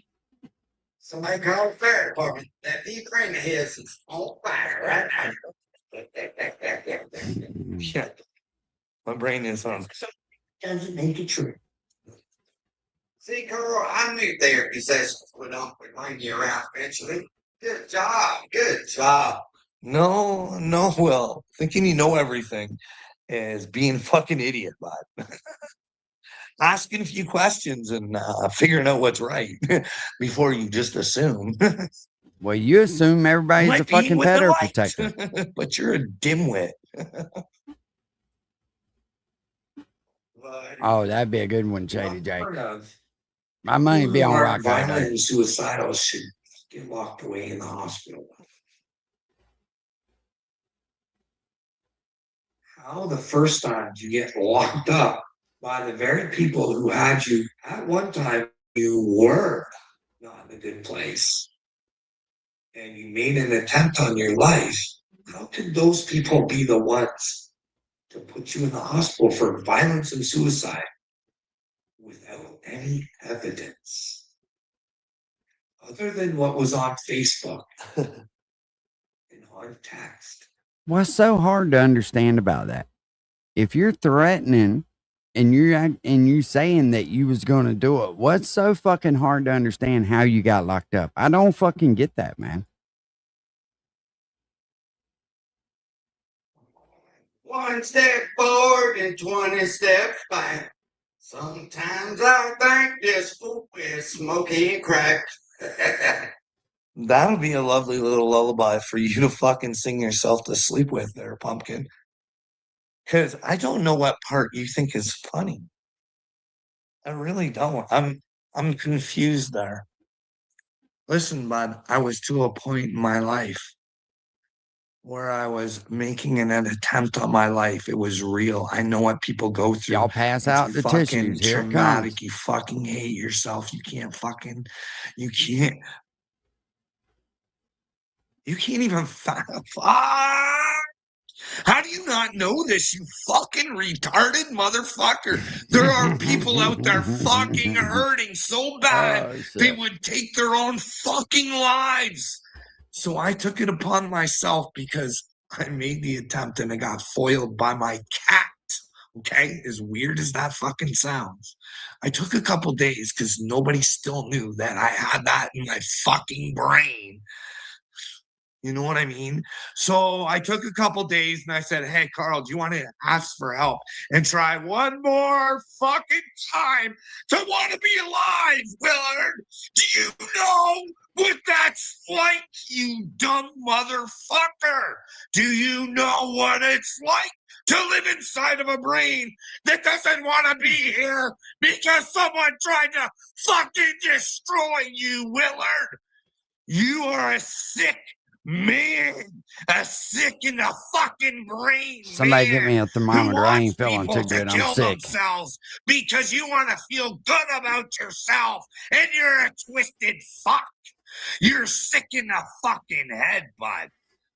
But it gets worse than that. So you go and you ask for help, and you get what you fucking need. And fucking all you needed was a little validation to tell you what your problems might be. Yeah, I'm I took it running a little upon fever, myself Kevin. when he told me I was dealing with narcissism. I took it upon myself to make myself better, and I learned. Damn. And I looked, and This motherfucker took it upon himself to make himself better. I fucking tried figuring shit out.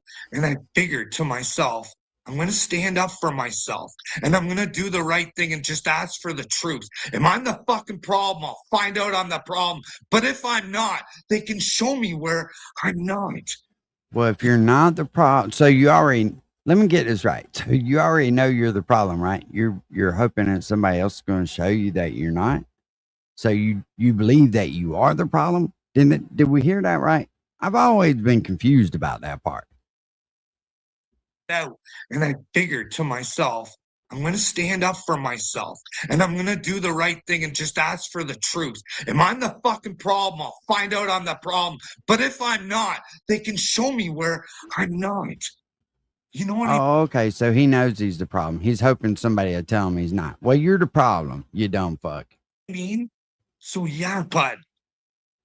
Where's the other one where they're fucking? I went and got help because I was in a bad fucking place, and I got the help I need, which is really fucking weird.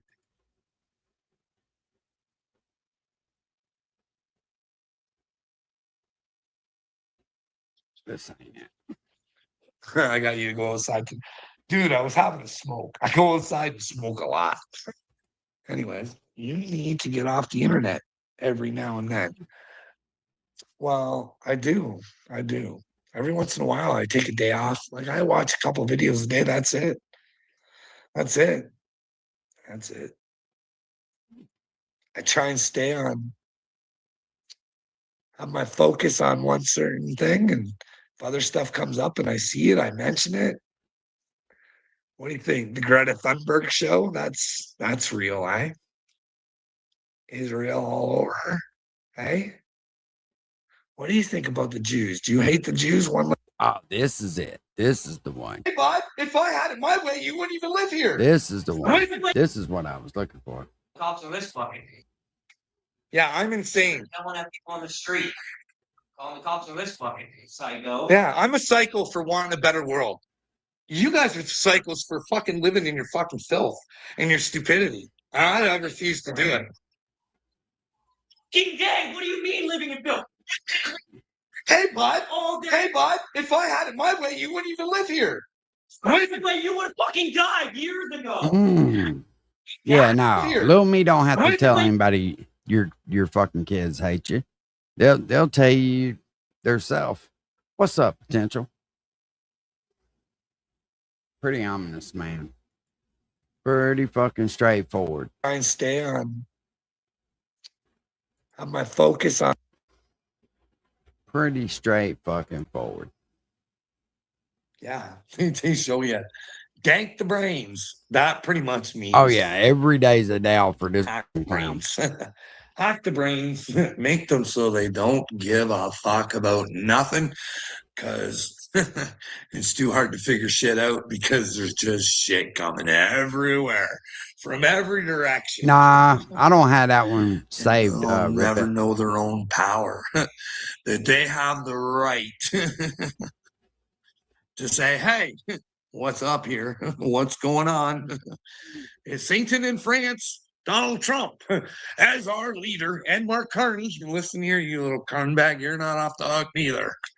Your little buddy Mark Crone. Let's prove Y'all notice Candace is a little. You noticed a he Satanist. started filming towards the TV because he got tired of him interrupting him going to the kitchen. He didn't want to see it. Who's the Satanist? Somebody is. Either it's Candace Owens or it's Mark Crone there. Yeah, I do too, Shady. They tell me I don't pick on Canada enough. How about you and Trumper Humper come together and show unity between America and Canada? And we figure You fixing out to who get that Satan unity, is. boy. I don't think you realize what you wishing for, but you fixing to get that fucking unity.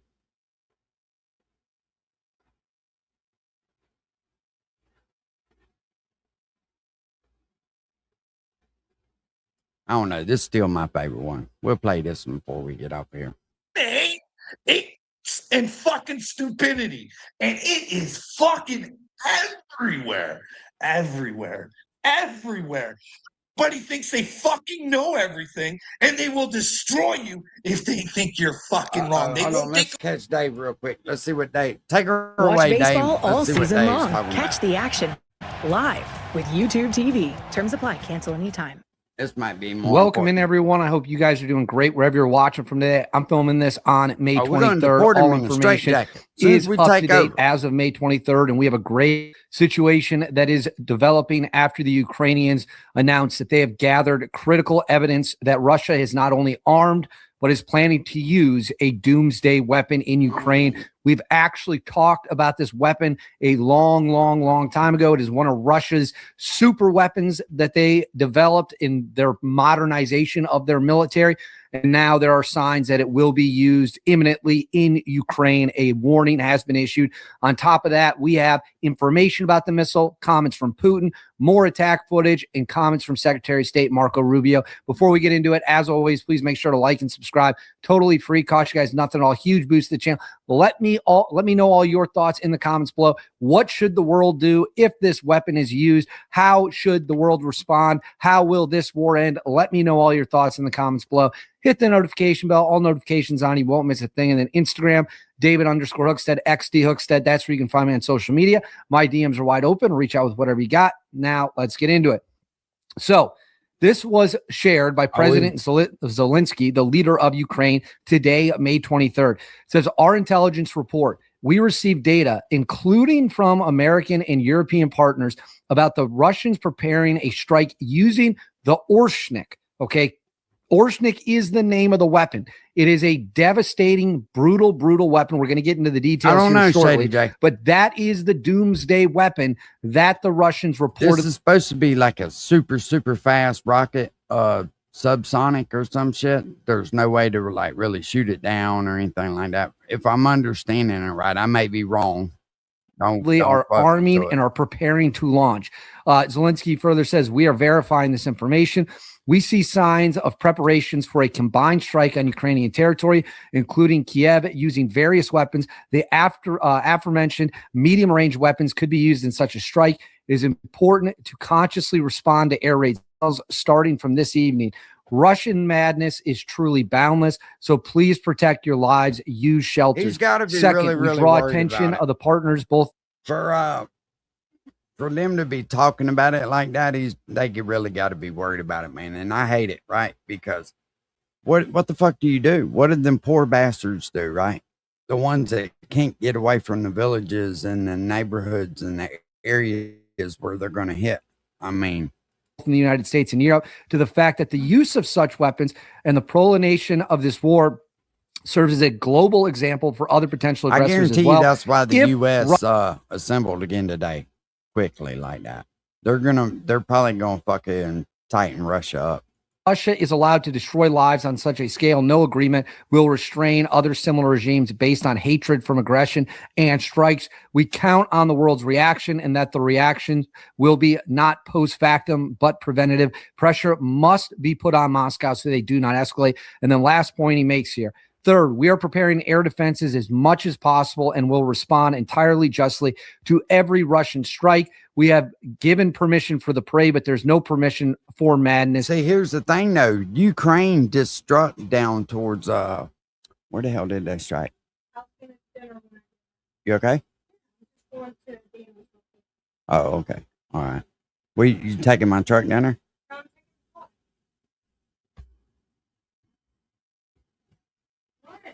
Oh, well, I know she's got a flat. I got to go down there. I'll go down there in a little bit. All right. I love you. In Russia, this war must end. Peace is needed. But I know Ukraine just shot some drones towards Moscow, and they were supposed to have that big parade and shit. See, rockets to satisfy sick ambitions of one individual. So what is the Orshnik? This is video footage of it being used previously. The only known video footage of the Orshnik that is out there on the internet. It says the Orshnik is a Russian IRBM characterized by its reported speed exceeding Mach 10. According to the Ukrainian military, Orshnik saw its first combat use in November of 2024 on Dnipro. The missile, this is very important, the missile carries multiple independently targetable reentry vehicles, MIRV, previously exclusively used by nukes equipped with 6 warheads, each reportedly containing submunitions. They've been described as highly difficult to intercept, though modern ballistic missile interceptors are designed to counter it. Deputy Press Secretary, the previous one, said it is a variant of the RS-26 reviews. So we have some right here. It goes over Mach 10, and I'm going to highlight this. It is nuke capable. It can carry nukes. Now, this is the only known. Pause this for a second. I'll show y'all this missile right here. This is what they're talking about. On November 21st, Russia struck Ukraine's Dnipro with a new kind of missile. Known as a Oreshnik or hazel tree in Russia, it caused limited damage, according to senior officials. But the first combat use of such a design, which Russian President Vladimir Putin called unstoppable, has drawn scrutiny from Western military experts. An examination by 2 such experts of the debris recovered from the new Intermediate Range Ballistic Missile, or IRBM, shows how it dropped multiple payloads across the target area. Jeffrey Lewis is the director of the East Asia Nonproliferation Program at the James Martin Center for Nonproliferation Studies at the Middlebury Institute of International Studies in California. And so the ballistic missile launches and takes everything up into space. And the first stage falls away, and then the second rocket motor falls away, and then you just have the bus kind of drifting in space.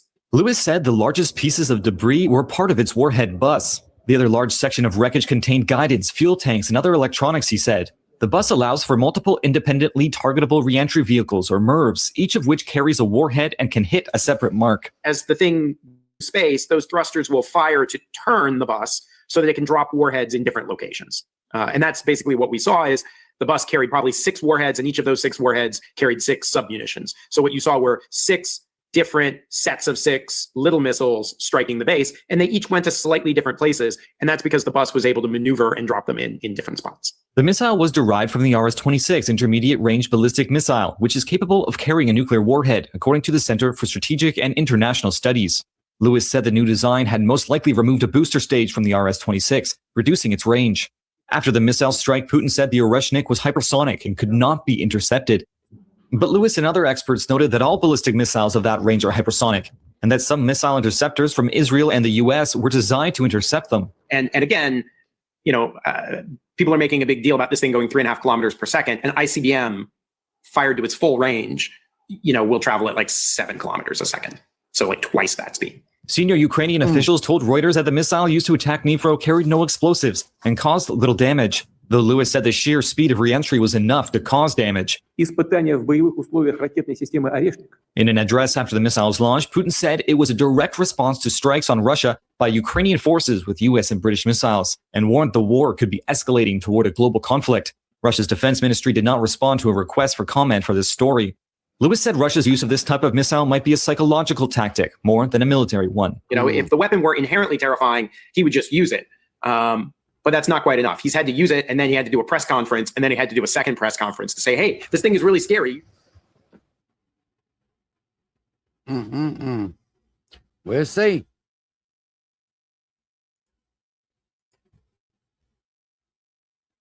Footage from the only time we know for sure, this was from this year, January 2026.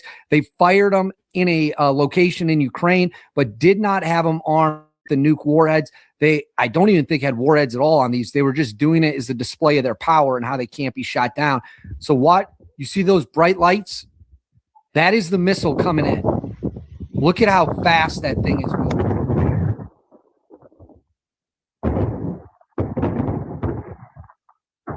So right here, boom, boom. It moves at a terrifying, terrifying speed. Now, these are comments previously made by Vladimir Putin talking about the Orshnik's capabilities. Let's roll the tape. It's in Russian, but there are subtitles. С 2025 года на боевое дежурство поставлен ракетный комплекс средней дальности наземного базирования «Орешник», который также может быть оснащен ядерными боеголовками. На завершающей стадии находятся работы над двумя комплексами с малыми ядерными двигательными установками, и это уникальный беспилотный подводный аппарат «Посейдон» и уникальная крылатая ракета глобальной дальности «Буревестник». So that is Putin right there talking about how the Orshnik can carry nukes. And it is a horrifying weapon. Let's just call it what it is. It is a doomsday weapon, doesn't always carry a nuke, does have conventional means. When they used it before, like I said, I don't even think they put any kind of warhead on it at all. They were just doing it to show Ukraine the capabilities that their missiles have. Now, the Ukrainians have been cutting loose against the Russians. I'm going to roll this footage. This is in the Black Sea port. You can hear gunfire, smoke in the air.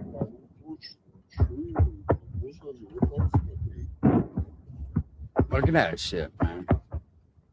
Drones right there coming in.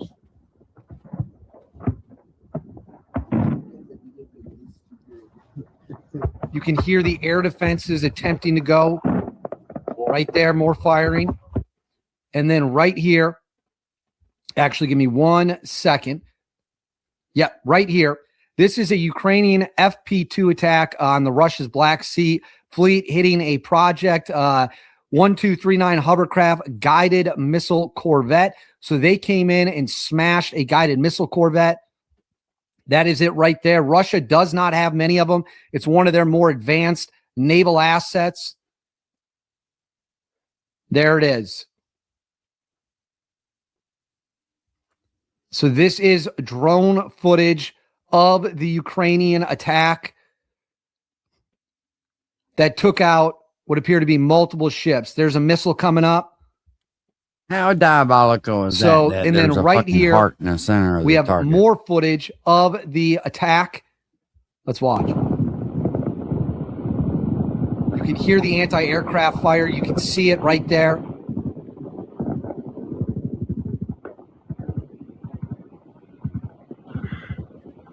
Absolutely surreal. And then right here, another look. This is of the massive fire at the Groshova oil terminal. So Ukraine continuing to fire in what was a mass scale attack. And then right here, Secretary of State Marco Rubio talking about the United States' role in NATO. Let's roll the tape. The United States has global commitments for our military. So we are constantly reevaluating where we're positioning forces. And since the first day of this administration, the Department of War has been working on that, and that's known to our allies. I think, what's happening now is that any decision that's announced or made is viewed through the broader context of some of the, the frictions that we've had in recent months. But at the end of the day, I think it's well understood in the alliance that the United States troop presence in Europe is going to be adjusted. That work was already ongoing. And it's been done in coordination with our allies. I'm not saying they're going to be thrilled about it, but they certainly are aware of it. We have obligations in the Indo-Pacific. We have obligations in the Middle East. We have obligations in the Western Hemisphere. So this has been an ongoing process. Shouldn't be a surprise to anybody. So that is Rubio talking about the troops, U.S. troops moving around the NATO footprint, if you will. So as of me filming this on May 23rd, we now know that Russia is planning to use the doomsday weapon, the Orshnik, in Ukraine. Now, will they actually follow through with it? We are going to be watching closely. We are going to be monitoring the situation, but it goes to show just how dangerous of a situation we still have in the Ukraine-Russia war. But I want to know what you guys think. Let me know in the comments below. What do you think about this incredibly troubling report? Please make sure to like and subscribe. As always, guys, I'll see you next time. Can't these fuckers just settle down, man? See what you did, Carl? You got all these motherfuckers in an uproar, man. That's your fault, Carl. And fucking stupidity. And it is fucking everywhere. Everywhere. Everybody thinks they fucking know everything, and they will destroy you if they think you're fucking wrong. They won't take a look at what you're doing. Because today, Carl Yeah, he gets looked tired, don't time he, out today. Yeah, I get to leave the house, and I get to justify my fucking existence to be around fucking children. Nah. William Swanson, you get to go to God, you motherfucker. Hell You sick little fucking pedophile protecting motherfucker. You get to go to God wanting to fucking destroy me, you little bitch. You get that? You get to do that. Stay the fuck off my phone, you little bitch. Stop trying to contact me. Stop Damn, he gets so fucking mad. Fuck, man. You get to go to God with this shit. You fucking retard. I've been out here for fucking years fighting for the fucking children and myself. Has anybody seen him fight anything besides a fucking Joe? No better too. But that can fucking, you can't do that. You can't ask for help around here because every time you fucking do, someone wants to smash you because they might find out they're the reason you need fucking help. And they don't know that they need help because they're sick in the fucking head. And they just fucking, I hate this fucking place. I fucking hate her.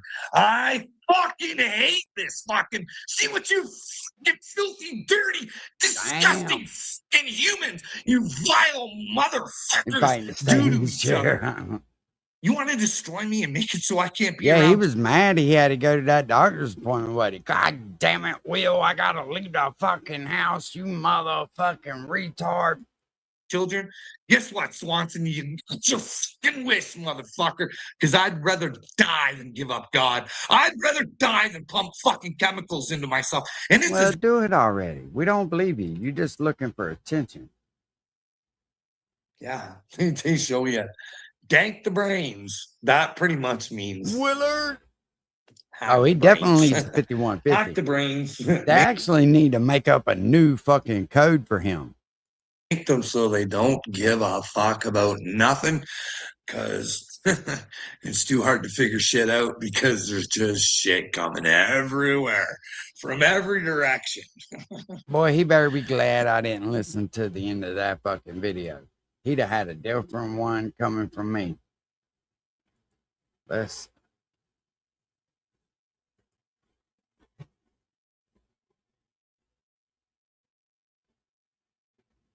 What do we make a short out of it? Probably, yeah.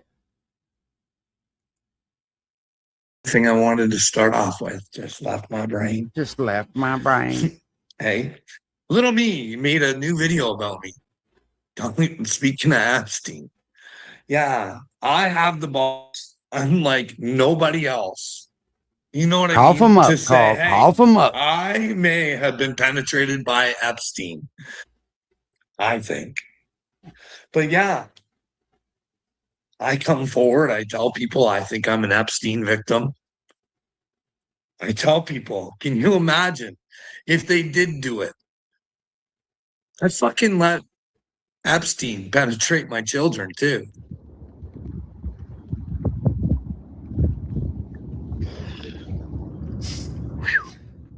You got a ride knocking, don't you, boy? Huh? In more ways than one.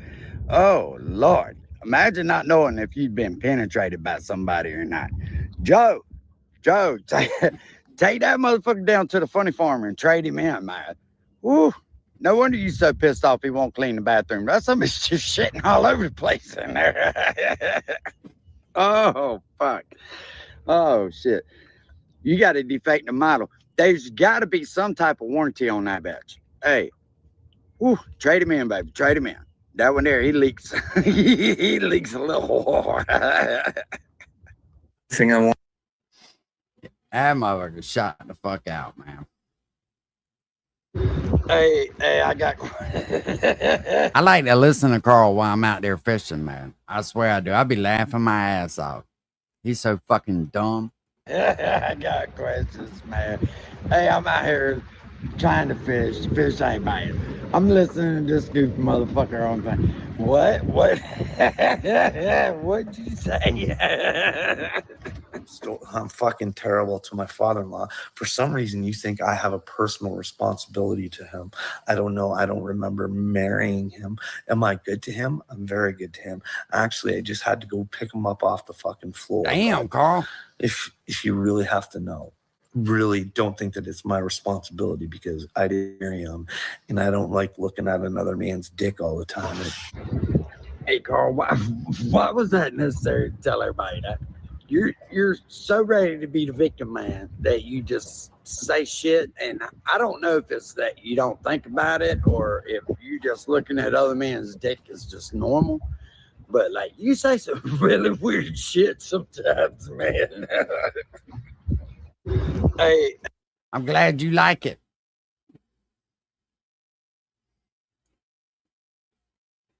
It's almost like playing hide and go seek, ain't it?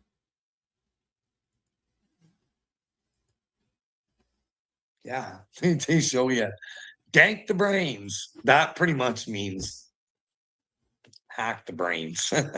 Hack the brains, make them so they don't give a fuck about nothing, because it's too hard to figure shit out because there's just shit coming everywhere from every direction. And they'll never know their own power, that they have the right to say, hey, what's up here? What's going on? Is Satan in France? Donald Trump as our leader, and Mark Carney. Listen here, you little cuntbag, you're not off the hook neither. Your little buddy Mark Crone. Let's prove Candace is a Satanist. Who's the Satanist? Somebody is. Either it's Candace Owens or it's Mark Crone there, cuntbag. They tell me I don't pick on Canada enough. How about you and Trumper Humper come together and show unity between America and Canada? And we figure out who Satan is. AOT. Could you imagine if we found out? I'm not saying it is, because it might be Candace. We don't know, right? But say it is the Marcrones. Say there's some weird shit going on over there, and well, she does play hide the wiener, eh? Hey? And then we got to know, hide the wiener, because we heard the story, right? That the Rothschilds, they brought, you know who the Rothschilds are, right, bud? They're the ones that brought you Israel.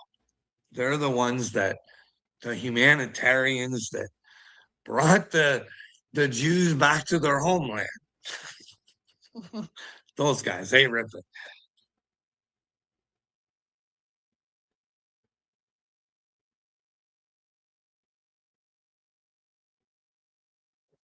So the Rothschilds. So if the Macrons are Satanists, and they do love Satan the way Candace told us, right? Remember, Candace stuck her career on the line. She said, listen, I'm drawing a line. Well, I'm not everybody's uncle. I may be some people's daddy. It's not really a woman. I'm staking my career on it. So we need to hold people.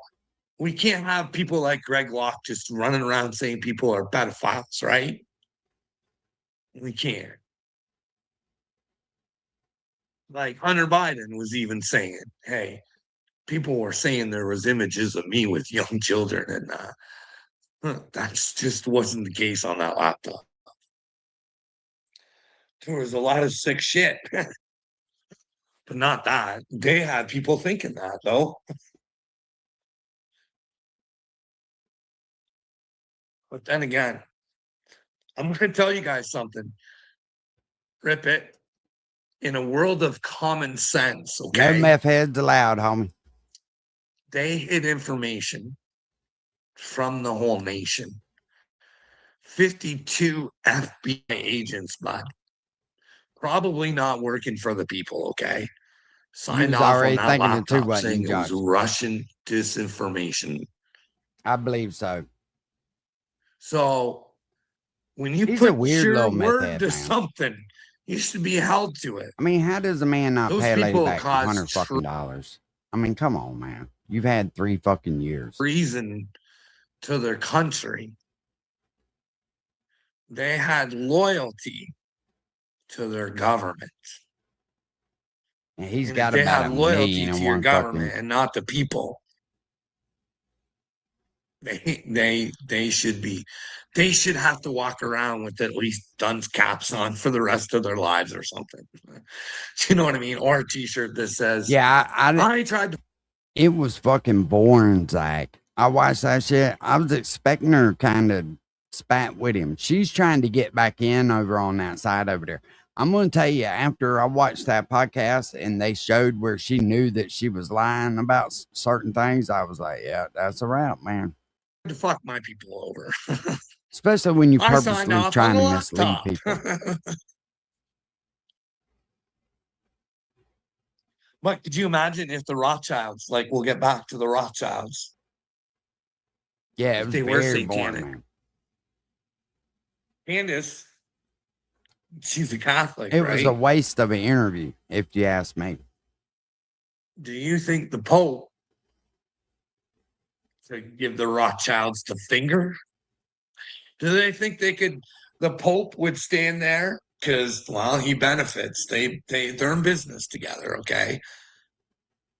Could the Pope see if he was to see that? And to be honest with you, I his think friend- she was trying to turn away from anything other than Erica, because she's kind of done locked herself in a box talking about Erica for so long now. And you gotta bring an ending to that shit, right? I don't think Erica had anything to do with Charlie's shit. Now, has she acted weird? Yeah. Is she one of them ones that's all about her and shit? Yeah. But I don't think she had nothing to do with that shit. that pretend to be on his side? Could he give him the finger and say, She's gonna be the next one, bro. I picked She's gonna be the next one. You watch and see. this? Take your devil money and go. You ain't wanted around here no more. But hey, Rothschilds, you can always find Jesus. You know what I mean? And Jesus is in you, but we gotta separate. Jesus warned of these times. Do you think the Pope could do that to the Rothschilds? Go, fuck you, Rothschilds. I don't want nothing more to do with you, Satan worshiping pieces of shit. And I'm not saying they are. I'm saying if it came out, like if you were gonna have Satanists with a with the last name, like it is like a movie. I don't know, bro. I really don't. I mean, it's just that shit's weird. Do I think that maybe they could have MK altered that kid? Probably. You know, just like with the one that tried to take Trump out.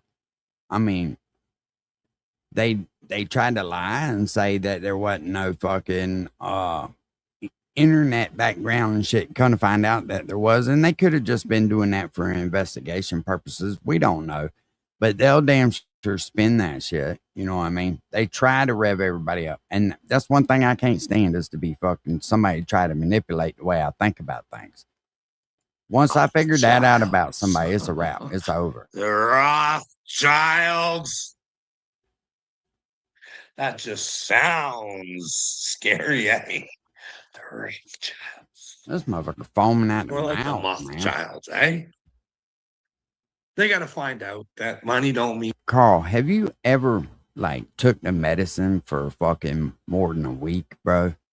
I mean, honestly, have you ever tried to take your medicine, man? Try to get a normal thinking pattern back? Because it's not healthy to think about kids and sex 24 hours a day, bro. That's just Ask him fucking if I'm weird. afraid of death. Ask him. I beg for it every fucking day, brother. I don't like dealing with you people. You're disgusting and disturbing to me that you could sit there like likes of little me could sit there and tell me that he knows there's problems with the likes of Bill Gates and all this other shit, and have the audacity to tell me that there's nothing he can do. Well, give him the plan. You crying about this shit every day, Mr. fucking holier than thou. Give him the fucking plan. Let's hear it. You've been at this shit for 6 fucking years, and you ain't busted a fucking grape. You ain't moved nowhere, nothing. So he wants me to stop or whatever No, it he is. wants you to get started. I mean, I understand, late risers, having to get a cup of coffee in the morning before you get started. But fucking 6 years? I mean, come on, bro. You got cobwebs in your ass. He thinks he's fucking doing here. Because he's weak and pathetic. I do have the power. Jesus told me, hey, bud, it's all in you. And if you don't believe, then nobody else is going to believe. So you just got to keep believing in yourself till others start believing in themselves and they want to check out the truth. No, I'm not telling you guys. I'm telling you the truth. I'm saying, hey, let me know where I'm wrong. You know what I mean? Because I hate to say it, like, I listened to Hunter Biden and I think he was being sincere. It's because you're a fucking He's a idiot. real person. He's he's son of a president, and he's talking about going through the carpets and looking for crumbs so he can fucking get a hit. And like, that's. Oh, you wanted to get on the carpet with him, didn't you, buddy? Huh? And the thing that Hunter said about that, he's like, we don't want to hear about it. We don't want to hear about how it's funny. No, how about Hunter? You accept that it's funny. And that you're so much above that now that you can't even believe that you did that. But yet you're nobody sympathetic knows to the- what you mean, Carl, for those sure. who are going through it now, so you can help them. You can say, hey, you can get better. You're gonna laugh at the shit. The shit that you have fucking done is gonna build you to a bigger, stronger person. If you just accept the truth in your heart. It's gotta be hard to try and kick that shit, eh? I don't know. Why don't you tell us?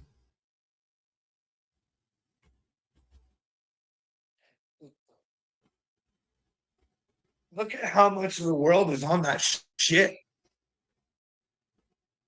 It's like a Noah Harari fucking wet dream out there. Just drugs and fucking video games. But Donald Trump's saving the fucking world from fucking fentanyl, blowing up fucking ships from Venezuela. But that fucking little bitch has no power when it comes to Xi. He isn't fucking the man and says, hey, bud, we fucking find fentanyl on your fucking ships, buddy. They're fucking going boom, boom,aloom. Because, hey, there's deep trouble for you fuckers if you sell in your country. So if you're bringing it from yours to ours, know that they're going out. But he won't do that. He's a pussy. He's a pussy. But they have nuclear weapons, Carl. Be the one that pushes the button on the fucking nuclear weapons. Find out your fucking destiny. You wanted to decide the fate of humanity with your fucking little finger? I wouldn't want to be you fucking leaving her. You know what I mean? But hey, This these motherfucker men is think they're cooked, powerful, Jay. but they're not. They're insecure little bitches. This Like, watch motherfucker is cooked. He scores like 8 fucking games in a hockey game. Like, whatever. Like, that guy's like not even any better than me at hockey.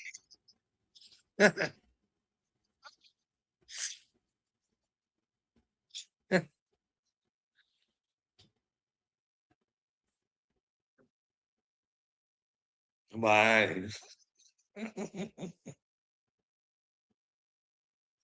Special treatment for special people, right? Fuck. I love that Don loves statues of himself, eh? Hey, bro. Hey, rip it. I love that Donald Trump loves statues because, like I said, bud, when I Like, this ain't my home. For some reason, it don't feel like home. I've had some coincidences to make me feel like this ain't my home. So that really makes me feel better about,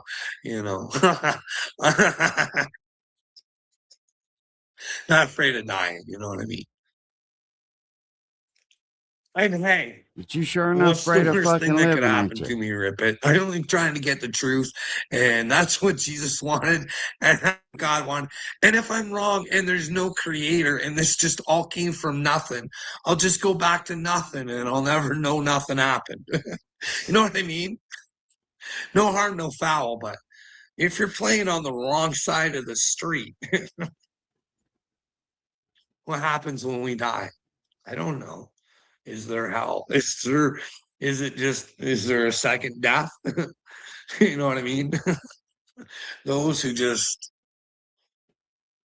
never gave a fuck about the truth, but never really wanted to hurt anybody, but did hurt people because they didn't know how to not hurt people, or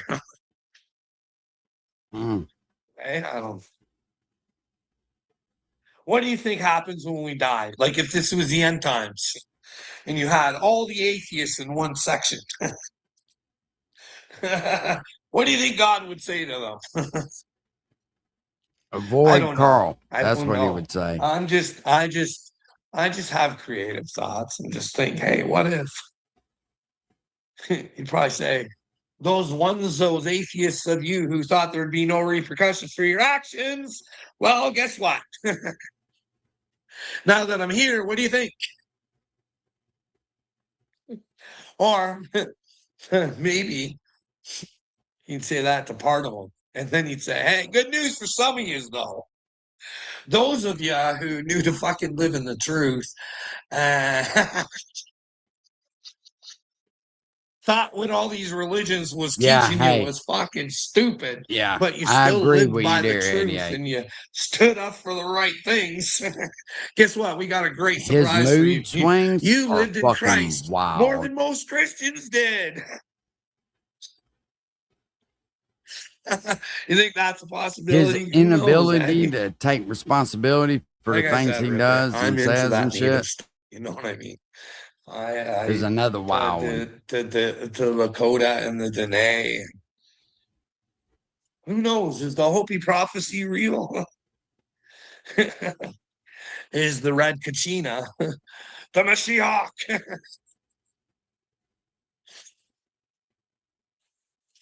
And hey, or have they been setting us up with the Hopi prophecy to go right along with the Galactic Federation of Aliens that, Rip It, April showers? Guess what? Donald Trump knows about it. Go to your ABC News. Actually, go to your YouTube, and their ABC News will tell you. Just type in Trump Galactic Federation of Aliens, and you'll see a real live. Well, you don't get to hear it from him, but he put it in an Israeli newspaper, and he wrote a book, an Israeli space minister. And he says that Donald Trump knows about the Galactic Federation of Aliens. And the Galactic Federation of Aliens think that we need to learn more about space before they get and communicates with us. I think that those aliens would be pretty fucking stupid. You know what I mean? They're not with God. They're not anything of the truth. If they're hanging out with Netanyahu and Trump, but hey, you'd have to ask Trump if the Galactic Federation of Aliens is real, because maybe it is. Go watch Little Me's video. He did a me, and then at the end, he shows his video. And he thinks like I don't believe him or something. I do believe him. I have my own videos, you know what I mean? Where I think I do, of weirder shit. You know what I mean? But his, as far as the stuff in the sky, fuck, his is good. Like, yeah, I wish I had something like that. It is really good. But who knows what it is? Because remember, you guys had those same sort of shit going over Jersey, like a lot. Okay. New Jersey was a hot spot for a lot of fucking lights in the sky. And remember Donald Trump, this was before he was presidente.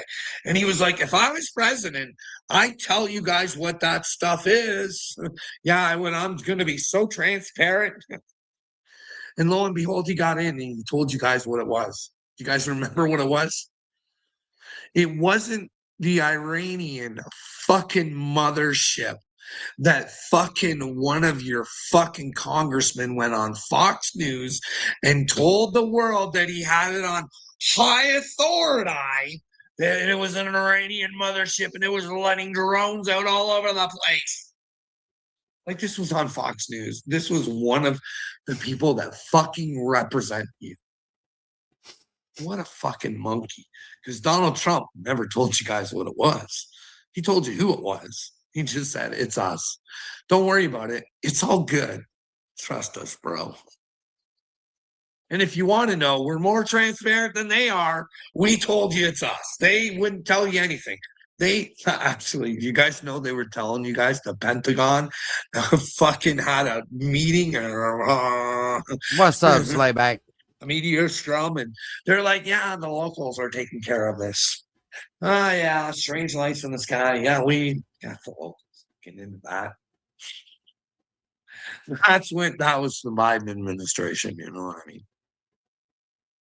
Nah. Trump administration just told you nothing to see here. It's us. And trust me, bro. And on everybody went. Nobody cared about those lights no more. You missed it, Carl. Who knows? Maybe it was the Iranian mothership. On a search for more uranium. Who knows, eh? Fuck, eh? Eh? Speaking of there being God, could you imagine if you were a child toucher and you found out there was God and you were still on the earth? Like, you had a reason to believe there was a God, and well, and you had, in order to come to God, you had to repent. And the best way to repent would be to let everybody know you were a fucking child toucher. You know what I mean? Could you imagine having to wear a shirt and a hat that says, I need everybody to know I'm a child toucher? Because if you don't repent and let everybody know, then fuck, you can't go to heaven. You know what I mean? You have to let the people know that you hurt, that, hey, please forgive me so you don't have to hold on to the pain that I fucking caused for you. Please back off on me. I'm going to let everybody know what I did to you. Don't be a victim of what I did to you because you didn't fucking deserve it. I'm going to absorb the pain and I'm going to figure out how I'm never going to do that to anybody ever again because I'm going to learn from my own lessons. Okay? What the fuck is he even talking And again, about? you people who want to murder, death, kill everybody and I understand, we should. Nobody really wants to protect the children, but they say that we want to murder, death, kill pedophiles. But it's all fucking talk. But anyways, if you walk that talk, you fucking just join in the devil anyways. You know what I mean?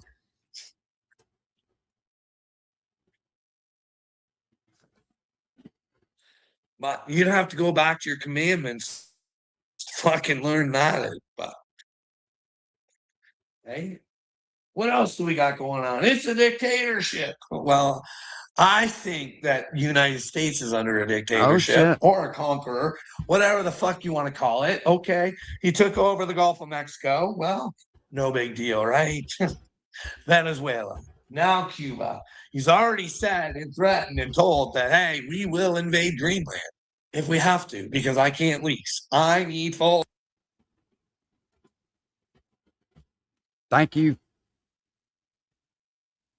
Well, you're These on it are the fucking last quick, socket ain't you? organizers that Damn, you're I going don't to know need. what You get a that dude right six-piece here set does. of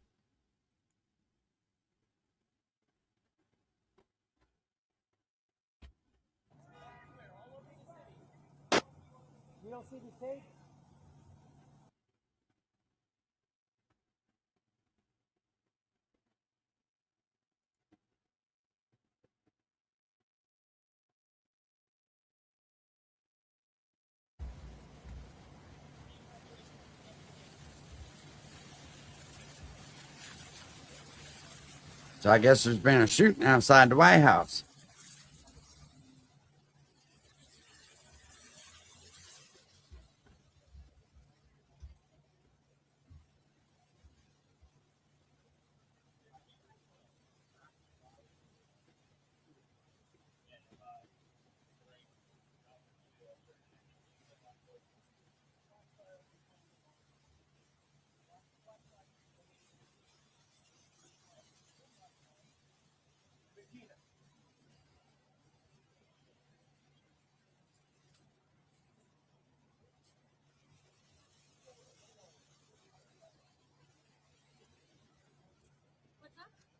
you lock there? Yeah, of course.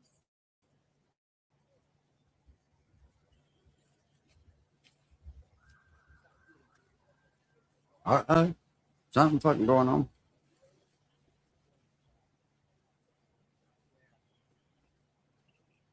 Hey, you have my shot over there? I heard him say you got one shot over there.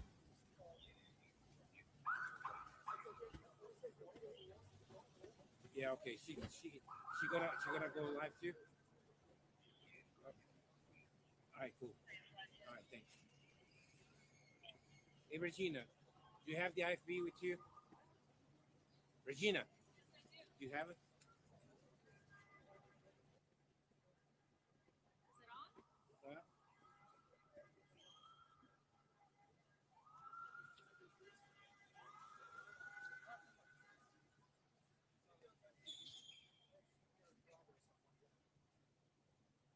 Damn, man, what the fuck they doing?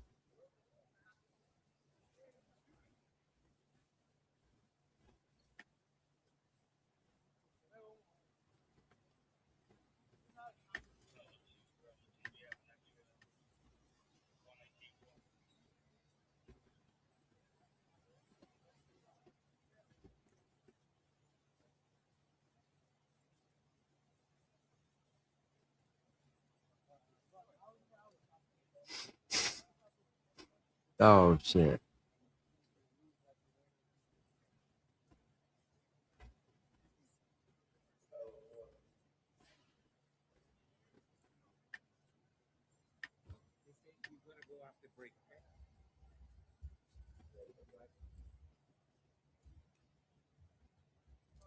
It's here, it's here. Here.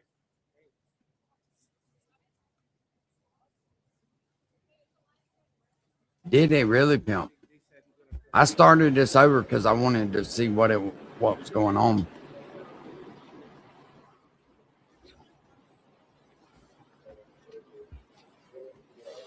So they done tried to get Ivanka yesterday, and you know what's sad? These people are gonna play like this shit's not real. It's a hoax. It's something to keep us away from talking to the fucking about the Epstein list. I mean, the shit just goes on and on and on. Just like with the Butler thing, right? People had the nerve to say that shit wasn't real. Like the firefighter over there that was bleeding out in the bleachers, that wasn't real. I mean, come on, man. Fuck out of here.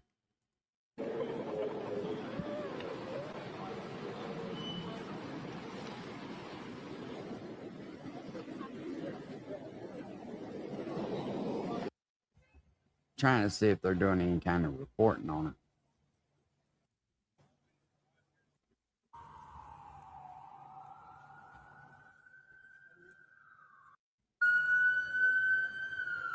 I bet they waxed his ass.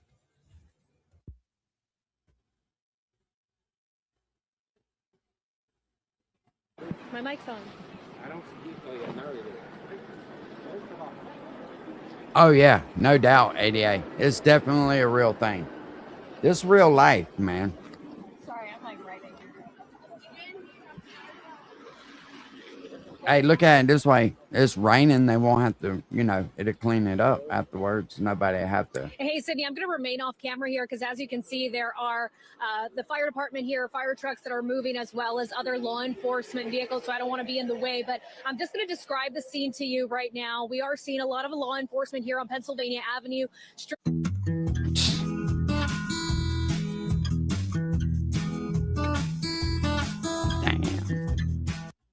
Surrounding a perimeter line here. We can't get past this point, but as we've been reporting, DC police are responding to gunshots that were heard outside the White House. Today, the White House has been placed on lockdown, according to multiple reports. Those reports of gunshots started just around 6 p.m. So we also just are trying to get more information, but we just know that multiple gunshots were heard outside of the White House. People here standing by, they have been coming to us asking what happened. And so we're trying to get more information, but we do know that Hold on, the Secret Service, as well as the FBI, they are coordinating with DC Police here as they continue to get more information out to the public of what happened. But if you're just joining in,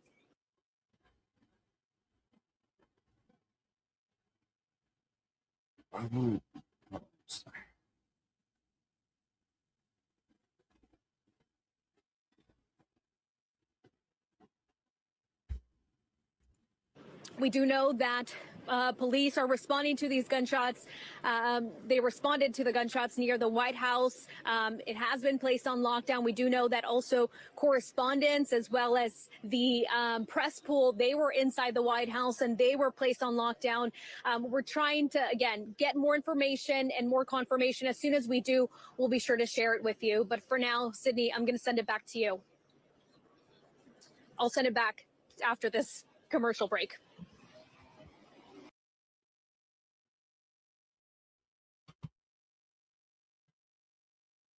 See if it'll load up.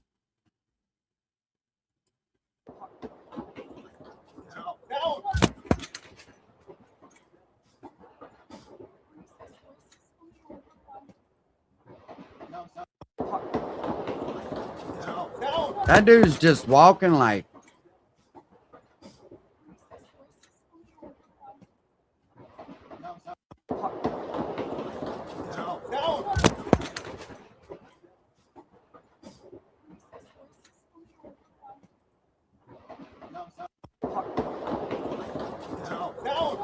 He's looking over his shoulder, but walking the other way. What the hell is he doing? Why is he walking away from it?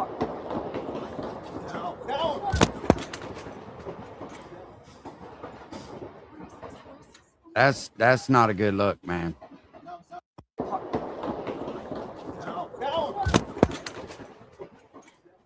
That's not a good look.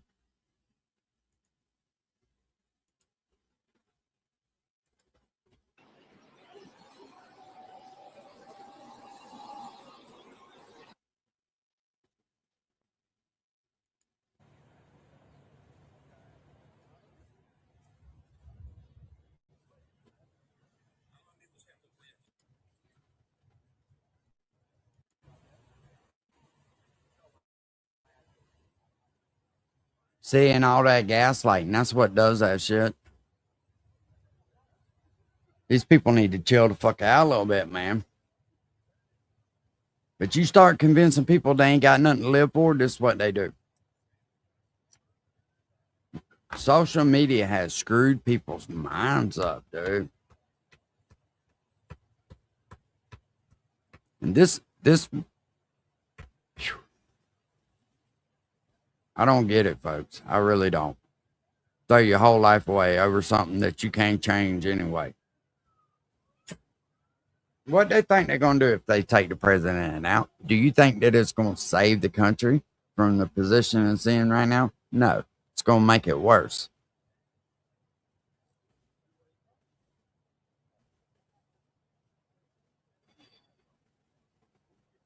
Turn left. Yeah, he turned left, all right.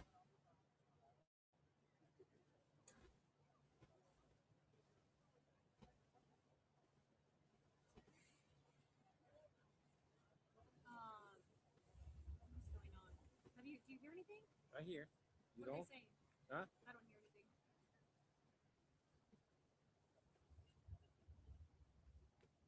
What are they saying? Nothing. They just back to the show. You don't hear nothing? So take this one for now. I'm gonna get some Yeah, see, look, like this idiot up here talking about Trump staged another shooting to distract you from the $7 gas. What? People are so clueless, man. Yeah, somebody just gonna volunteer their life because gas is $7 a gallon. You think so? Now? Yeah. We even know what happened. Bring back Biden. Oh my God. Ask them if they're gonna take the shot back or not. I don't think so. The show is off, right?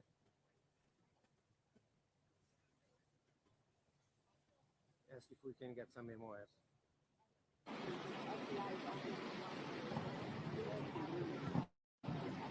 So, you know, we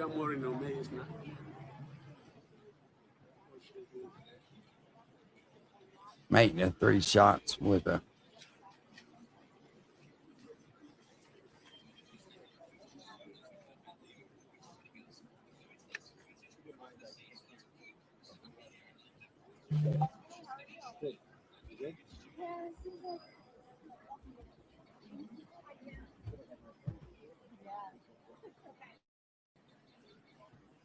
See, we might have something better. Oh, give me just a second.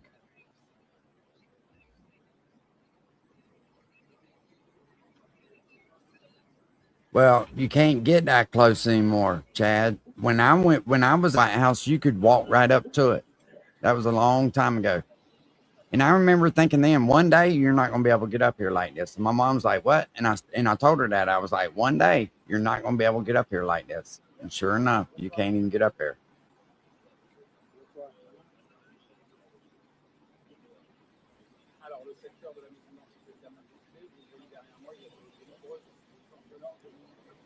All right, let's play this one right here instead.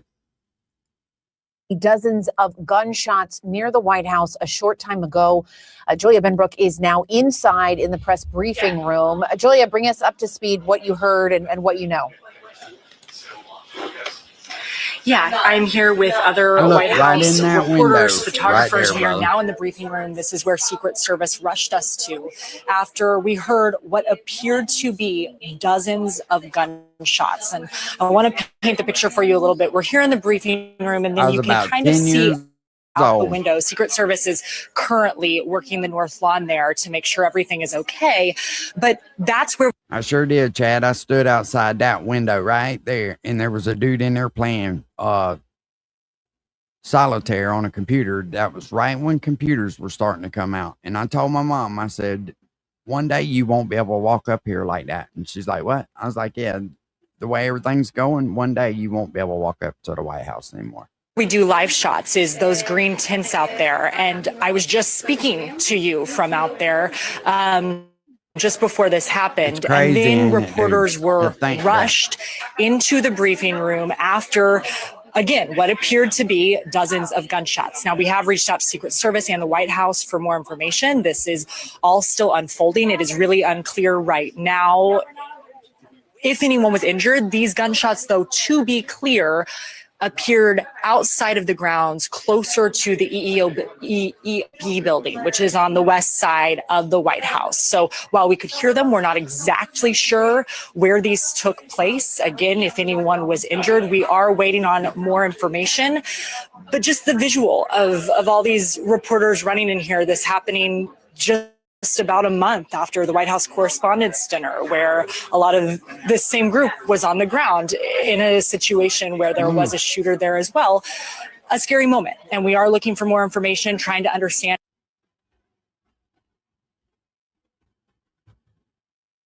All right, let me go back to the other one. All right, she fixing to go live, I guess. No, Bill hasn't sent me anything. Can you send me that, please? But you just, yes.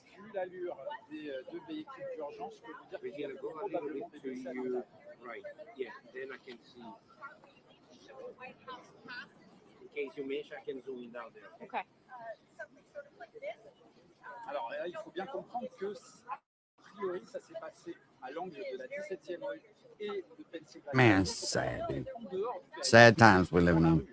Il y a des passants, il y a des ballots, donc il est tout à fait possible que quelqu'un se balade avec une arme à feu. Le périmètre en fait de la Maison Blanche, il est déjà très sécurisé. Hein, je peux le dire, à cet endroit-là, c'est là où je passe tous les jours pour aller à la Maison Blanche travailler, et notamment faire des directs pour vous. Et en général, je peux dire qu'il y a au moins 3 à 4 agents qui sont là, plus d'autres agents dans des voitures. Avant que quelqu'un ne puisse pénétrer dans la zone, c'est très très difficile. Donc le fait que quelqu'un puisse sortir une arme, malheureusement, aux États-Unis, vous connaissez très bien l'histoire de ce pays avec les armes à feu. C'est vrai que c'est pas la première fois. Le 4 mai dernier, il y avait déjà eu quelqu'un qui avait été arrêté par les forces de l'ordre. I did see that, yeah. Avec une arme. Okay. Somebody said, who's that not speaking English in the background? Well, if they're behind the camera, you can't see them anyway. People are so slow, man. Yeah, right, Sambo. They don't try to take the ones out that's not doing a good job, for sure. When they start trying to cut things off and start, taking away funding for shit, people get mad, man. Alors là, les policiers nous demandent de nous déclarer pour laisser passer d'autres véhicules d'urgence probablement. Et oui, on fait ce qu'on peut. Les autres collègues sont pas contents parce que c'est dans leur show, mais voilà, il y a beaucoup de monde qui est là. Vous voyez, regardez. Yeah. Hey guys, and we're outside just a few feet away from the White House here on Pennsylvania Avenue, where there have been reports, confirmed reports that shots were fired. Now you're looking at the scene here. I want to describe it first. We're not only seeing Secret Service, but also MPD is also out here coordinating with Secret Service. For those of you just tuning in, we do know that multiple shots were fired outside the White House around 6 p.m. We know that several journalists at the White House on Saturday have reported that the press pool has been put on lockdown inside the building. The White House, again, also has been placed on lockdown, according to these reports. Now, Fox News reporting an individual fired shots, gunshots at least 3 times outside the White House. That shooter, as I mentioned, fired 3 times towards the White House. Is somebody laying down there by that van? Secret Service. Fox News also reporting a civilian was hit by gunfire. The suspect, as we know, never got inside the perimeter. We do know that the president was in the White House at that time. We're also looking on social media. FBI Kash Patel also reporting that shots were fired here.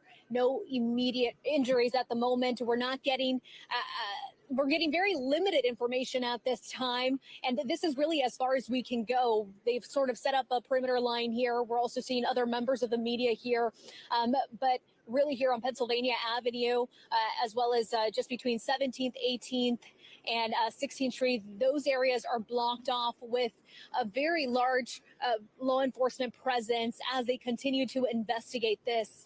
And this obviously comes just weeks after the White House Correspondents' Dinner, where there was another incident just outside the Hilton Hotel, where a gunman also tried to get as close into the dinner and shoot towards allegedly the president. And so right now, obviously, now we're getting these reports of gunshots outside the White House. A lot of people around here walking around trying to also understand what happened, get more information. And believe me, we are on the same page as many of you, still trying to confirm exactly what happened. But I just want to reiterate, so we're here on Pennsylvania Avenue and 18th Street. The streets here are blocked off. Secret Service is trying to detour traffic into other directions, trying to let people know that this area is blocked off. We're seeing an immense presence of law enforcement, not only from DC police, but also Secret Service. We're also noticing FBI is coordinating with MPD, Secret Service. But as we know, just from a little bit, this all started around 6 p.m. Gunshots were reported near the White House today. Journalists were part of the press pool at the White House. They have reported that they've been put on lockdown. There were people who were getting ready to go live on their shows when they started to hear multiple gunshots. So definitely just a really concerning and a scary feeling, not only for the people, tourists who walk around here close to the perimeter, outside perimeter of the White House. Again, from what we know, just from what Fox News has reported, an individual fired gunshots at least 3 times. Sambo. I'll be right back. I'm going to grab me a Red Bull. The person never got inside the perimeter. We also know that that person was shot by Secret Service. Fox News also reporting a civilian was hit by gunfire. And again, we are still trying to check on social media to see any updates from the FBI, who is obviously helping in this case to investigate what happened. But just again, this is Memorial Day weekend. many people are out and about.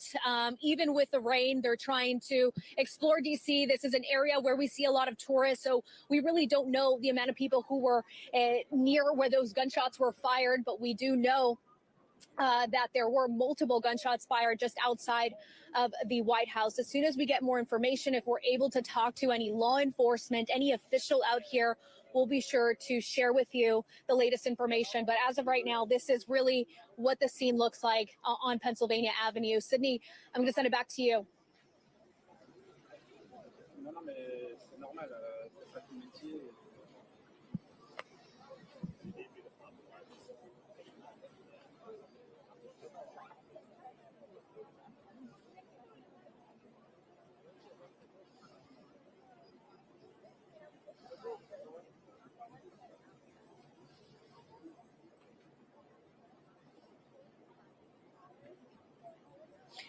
Yeah, and I'm glad you mentioned that. I think when we got here, it was mainly towards the aftermath once from what we've been, just talking about. It seems like law enforcement have been intervening just with any here who might be concerned of what's happening, but there is no sense of, of alarm, I guess you could say, or just this sense of there's obviously a sense of concern of what's happening, but definitely just a lot of questions of what is going on. When you see this amount of law enforcement, that's what you're sort of getting, right? Questions of what happened.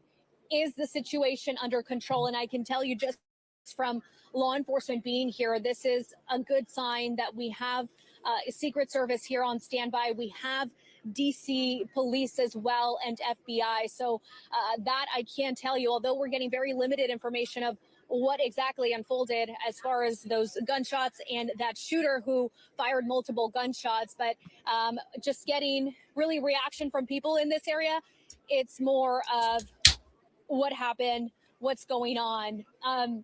Just to get you just a little bit more on what we're seeing out here. Again, law enforcement in this area, Pennsylvania Avenue, as well as 18th Street and 17th Street, they seem to be What if it's blocked another off. Iranian? That's probably going to be the case for the next couple of hours.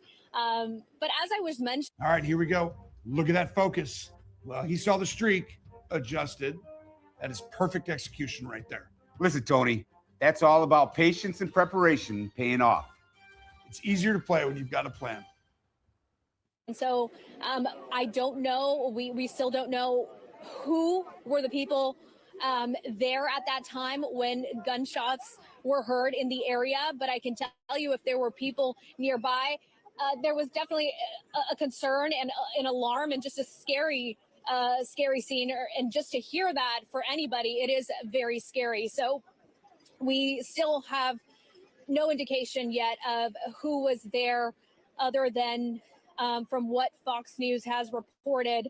And if you're just tuning in, this is Pennsylvania Avenue and 18th Street. This is what it looks like with law enforcement. We have Secret Service, DC Police. We also know that Fox News reporting an individual fired shots at least 3 times outside the White House. We know that the president was inside. And we also know that that person was then shot by Secret Service, but still trying to get more details on this case. Sydney?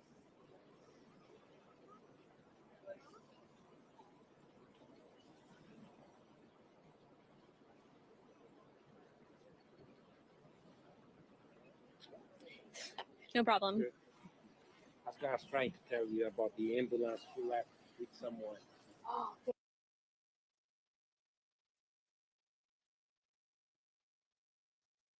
Boy, her anchor failed her, didn't she? She just left her out her life.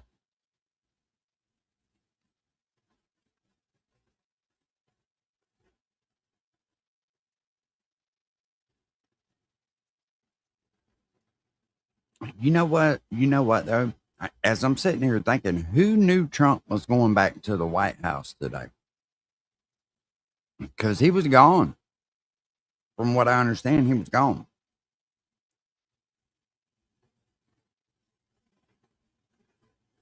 Which then again, it could have been anybody deranged because it was outside. It wasn't like it was up close.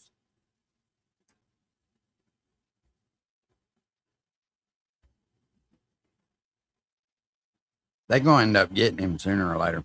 But then again, everybody has tried to get him has really ain't had no fucking sense, it seems like. They ain't had no brains about it.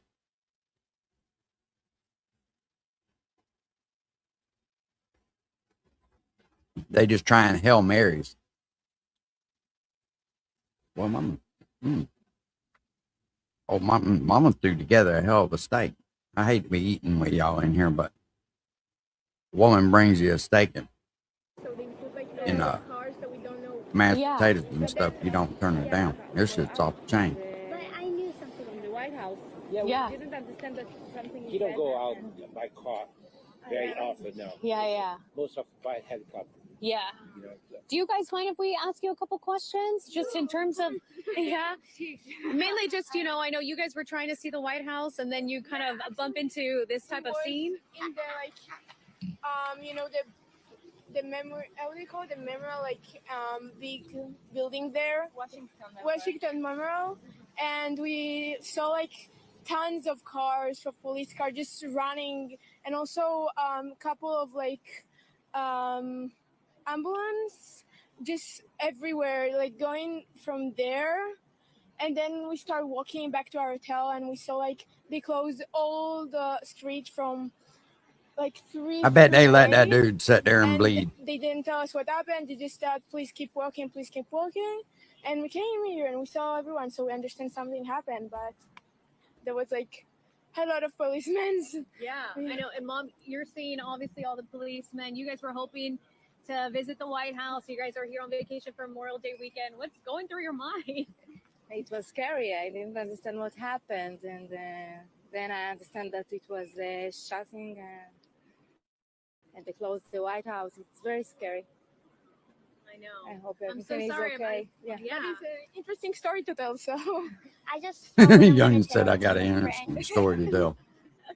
And you guys said you guys live in Jersey right now. Yes. Before Jersey, you guys were. We were from Israel, yes. Yeah, I know. I mean, obviously that kind of all ties a little bit together. I mean, how are you feeling? I mean, this is just such a tumultuous time, right? I mean, with what's happening around the world with the war. What are your thoughts on it? It's hard to tell in a few words, but we love Israel, and we hope that Israel will eventually will have silence, and we can live in peace in Israel, and not afraid that something will happen to us. We want peace. We want to be I have Magen David necklace, but I took it off when I came here. So, it's scary to go around with this kind of sign that say, well, I'm here, you can't hurt me. That's really scary. So I just hope one day we can all be proud from where I come and not be scared to go in the street and tell where I'm from. He was pissed. And we want all of us. Hunter ratted him out, did he? Safe, and everyone just to try to know better and try to. Everyone hears stuff in the internet and they don't understand. That's not every. All of my childhood reference.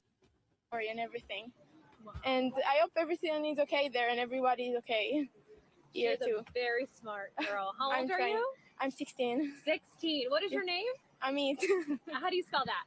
A-M-I-T. And your last name? Uncig. U-N-C-I-G. It's really hard to spell in Hebrew too. Amit? Amit. Yeah. What was your name? Gal. How do you spell that? G-A-L. Okay, and your last name? The same. Okay, what about you? Dual. In the same. Same last name. And your name? Rinat. R-I-N-A-T. Oh my God. Well, Thank you so much for talking to us. Well, yeah, honestly, and such a wonderful daughter here. I mean, you should run. Yeah, you should probably be a politician too. Yeah, or somebody, or you can take my job. I would never do that for you. Anyways, I'm so sorry that you guys have to witness this. I'm telling you, DC is a Are they wonderful really? place. And are you guys here tomorrow? as Where are you well? hearing that Hopefully at, by Pam? tomorrow, you guys maybe can come back. Weather might be a little bit better too. It's really pretty city. Yeah. So different from New York. Yeah. Oh, you do? Yeah, she would just go there with her father. Or Just over there. you're gonna be very More than you. Aw. Yeah, well, it's so good to meet you guys. Enjoy this weekend, okay? You guys will have a wonderful time. I'm telling you, DC is a beautiful place. I need to explore Jersey. Regina, Fox? nice to meet you. Yes. Thank you guys so much, okay? You guys can see yourself. On a Memorial Day weekend simply because of all the weather. Very, very chilly for this time of year here. He came up on the west side of the Capitol and he brandished a pistol and started to fire in the direction of the White House. And he got off at least 3 shots, we're told.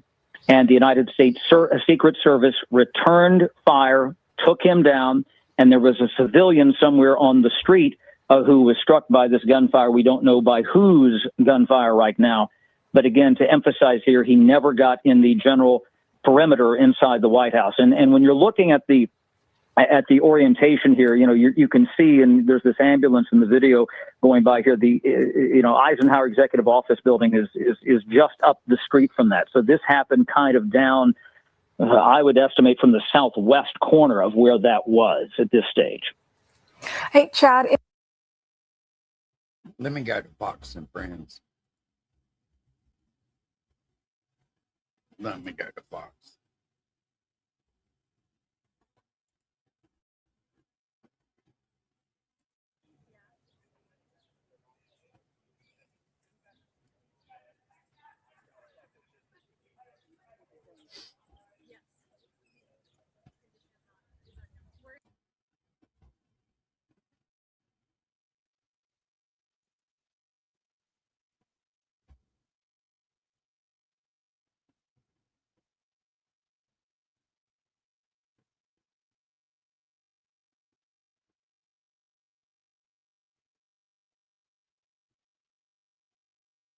Imagine being able to build an app with your name on it, just by thinking about it. Meet Base 44. Let me find somewhere else where they're actually telling us what's going on.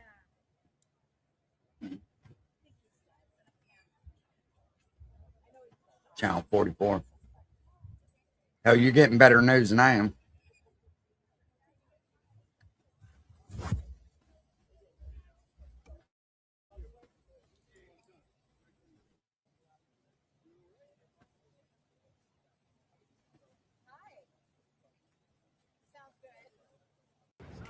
Hey, how's it going? I'm up with my TV Wi-Fi.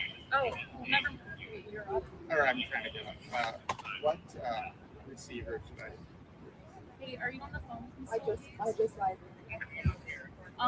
You could untake mine. Chris Greenforth is with me. Can he take the one I'm currently on? Was it? Here we go. Since 2022, President Trump promises the prices will go down, but his grip on Republican support on Capitol Hill is weakening. You going down, boy? What are you waiting on? Well, you better get your ass up out of there, man. There's shots fired. You have to get down. Shots.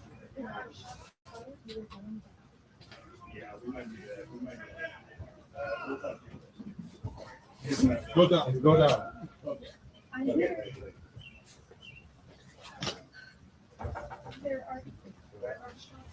Man, I'm gonna tell you right now, the shots being fired around me, I don't give a damn about no microphone, nothing.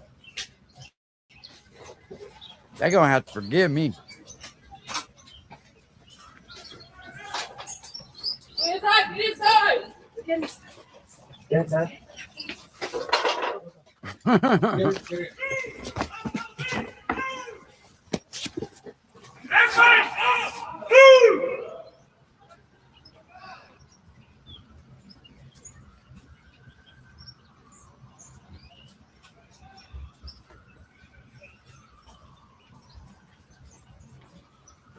Get up, move, and die! The press pool says they heard gunshots fired near the White House, and reporters there are currently on lockdown. One correspondent says they heard multiple shots and Secret Service telling them to get down. ABC is reporting that the White House North Lawn has been cleared by Secret Service. We are currently monitoring the situation. We'll let you know when we get more information. Kevin, I want to take it back to you, DC resident here. Yep.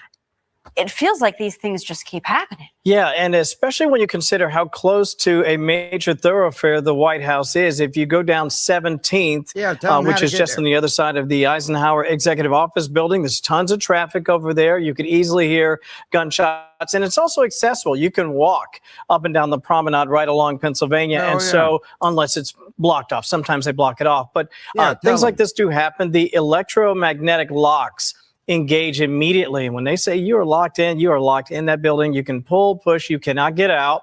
If you're on the North Lawn when something like this happens, and that's happened to me before, Secret Service comes out literally out of everywhere. Right. The guard shack, and they escort you all the way back into the building, and then they clear the lawn. But in this circumstance, we've seen this happen, sadly, too often. Hopefully it's nothing, but obviously they're watching it very carefully. And as we get more, we'll pass that along. Alicia, these reporters, obviously a lot of presence there today due to this Iran potential peace deal. So a lot of activity, a lot of interest, of course, in what's going on in D.C. and in the White House. What do you make of the press? Again, we just had the White House Correspondents' Dinner. I mean, this feels, to Kevin's point, maybe this is not unheard of, but it feels like this is a disturbing pattern if this is indeed something horrific. Probably a lot of the correspondents who were on lockdown were also on lockdown inside the ballroom the night of the White House Correspondents' Dinner. So they're dealing with this yet again. Secret Service, thank goodness, on it. But once again, here we are once again. And that's the problem. Again, like you mentioned, we don't know if this is a shooting that happened outside the White House that has nothing to do with the White House. The proximity makes it very concerning and makes us all wonder, why are we talking about this again? Why is this happening again? Why this president possibly again, dealing with these fears of gunshots revolving around this administration is not right. And it hurts, like, to see this happening. Are you seeing something? Yeah, I just wanted to point out, and I love what you had to say there. The pictures you're looking at right there on your screen, that is 17th that we just mentioned on the other side of the Eisenhower Executive Office building. You're going to see, if you look to the right, you see the dark colored vehicles there.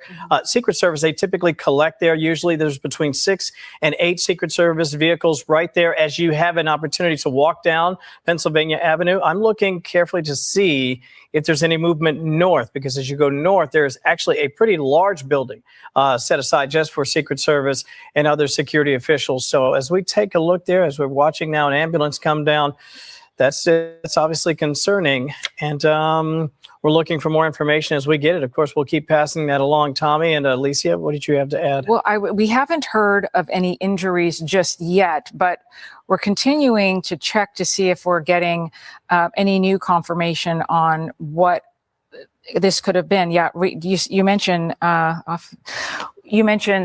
the ambulance there. That's the part that makes us all start to wonder, right? Yeah. Again, is something else going on? Or the precaution, just because it could be. We're not taking any chances, right? So we don't want to jump to any conclusions. But, Tom, to this point, you were sitting at the table with us the day of the White House Correspondents' Dinner, and then Kevin and Alicia were here to the wee hours of the morning. We don't know what this is, but the Secret Service, law enforcement, they have to take every precaution if they hear anything that sounds like gunshots this close to the White House in D.C. I mean, I would expect this posture. Yes, and after the White House Correspondents' Dinner. Here's the thing. You're not supposed to have guns there at all. So for them to have a firearm there at all is kind of not right. You know what I mean? There was about a week of people on, all sorts of networks saying, how did this happen? And they were kind of after the Secret Service. They were saying, they should have been more on this. The thing is, this is complicated stuff. The president, the president could be a shut-in. He could stay in the basement. He could stay locked down. But he's out there. He's out not only meeting world leaders, he's going to dinners. He wanted to go to the White House Correspondents' Dinner. So the White House wants to be active. They want to be out there in the world, and they have to make it as safe as possible. So in that case, I thought under the current situation. I've been down there. I was only down at that White House Correspondents' Dinner one time. It's multi-level. You can't lock down the whole building. Yeah. They did enclose the area where the president was, and they had that under control. That's why they did catch the guy. So I thought people were giving them a little bit of a hard time. The organizers of the event, the Secret Service. There's only so much you can do. Right. Kevin? Yeah, I was just looking if we can get that shot back. It may have been a local shot there. Actually, that shot went down. We're going to see if we can get that back for you. There was an ambulance setting up there. And what I wanted to mention was, in a situation of this nature, it's not just obviously the Secret Service, it's also Capitol Police, it's Washington Metro Police, and a cadre of other agencies that are all in and around that area. And what's interesting is, to the northwest of the main gate of the White House, where typically the press and other visitors might enter, you do have that collection, as I pointed out right there. In fact, that looks like that may be the guard shack. You do have that entrance, but you also have sort of a crossroads of several different streets. You have Pennsylvania, which moves at an angle. You have 17th, which is north and south. You also have I Street, which crosses just to the north of Lafayette Park. And so you have sort of several blocks of entry to the White House complex. And that's what makes it, to Tom's point, so difficult to engage in a lockdown circumstance like this, because it could be on any side of the White House at any given time, and people have to quickly spring into action. And as we look at some of the pictures, we did see an ambulance pull up there on the upper right-hand side of the screen there. I didn't see anyone getting in or out with respect to personnel, but I think that's something we'll also follow and see if by chance someone may have been hit by gunfire or if this is precautionary. One other thing right now, the FBI director, Kash Patel, has put out a statement on X. FBI is on the scene and supporting Secret Service responding to shots. Somebody definitely got hit with gunfire. You can go ahead and buy the casket. They got good deals on caskets at Walmart, too. I know you think I'm kidding, but go to walmart.com. Fired near White House grounds. We will update the public as we're able. And folks should remember, tonight or today, Don Jr., the president's son, is getting married. And the president himself said that he couldn't go because he had to stay in town in D.C. to continue with these negotiations with regard to Iran. What we don't know just yet is exactly where the president of the United States is as we are watching all of this unfold outside the White House. Be sure to like and subscribe for all the Fox News latest on YouTube, and catch full shows streaming now on Fox One. Yeah. This land was never for sale. The government took it.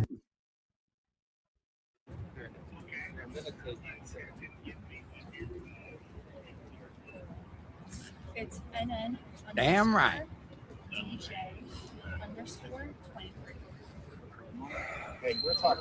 Not to give away too much, Pim, but here where I'm from, if like you own property and somebody you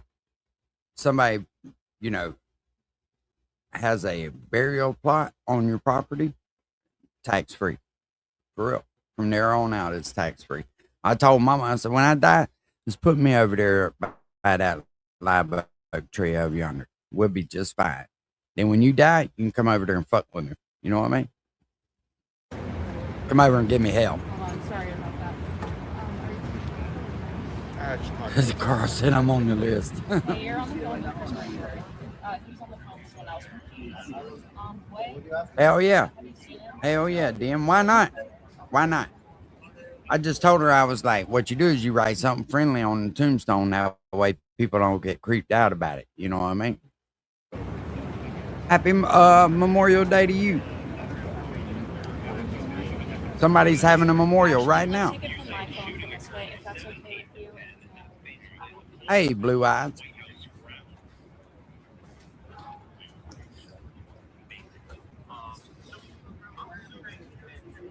Yeah, it's tax free from there on out.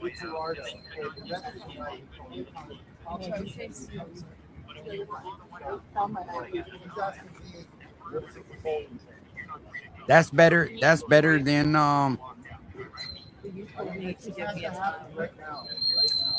shit! I didn't even see that. Damn. Wait, can we, while you're doing that, try and get your grown up? Yeah. That's like you can do it for the people who are I also have mine. Do you want to just bring mine down? Because I need you to use yours right now. Definitely. We need to be the priority. We need to be communicated and all this stuff handled. Because I can't use the phone because you told me to use my phone to use the TVU app because the other one works. How can I? Yeah, he's a fucking idiot.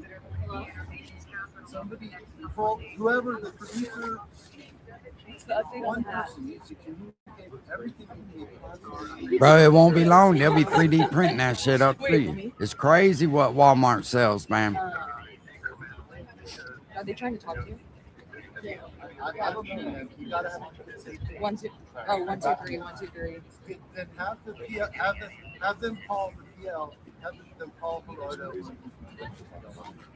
Yeah. Yeah, here it can get hard. I live in the woods, though, man. I live in the country. Should we have stayed on the other side? So they say we can.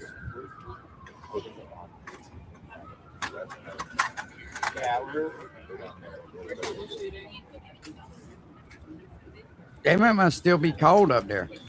Yeah, I was on the fan. They all got jackets and shit on. 1, 2, 3, 1, 2, 3, 1, 2, 3, 2, 3. 30 years. Somebody got to do it, though, Blue Eyes. Somebody.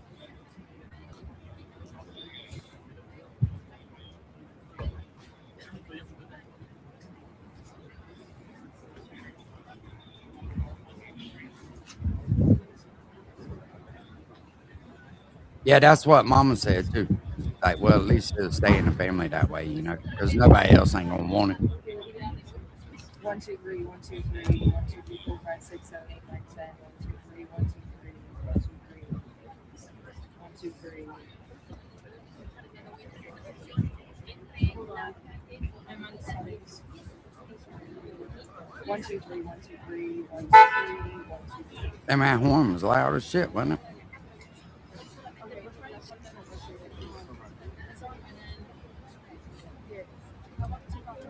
Hey, Infernodia, tell him to try to convince the judge of that. That's what he needs to do. They're trying to convince everybody else. Try to convince the judge of that. And then take it from Chris or the NNTJ24. And the line will be next door _. Guys, let's just use mine.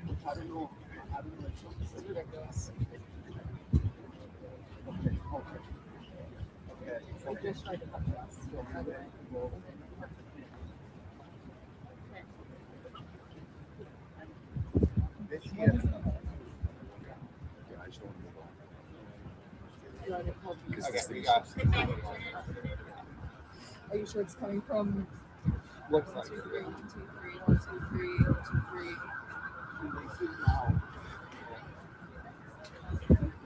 And they still got sirens going off up there.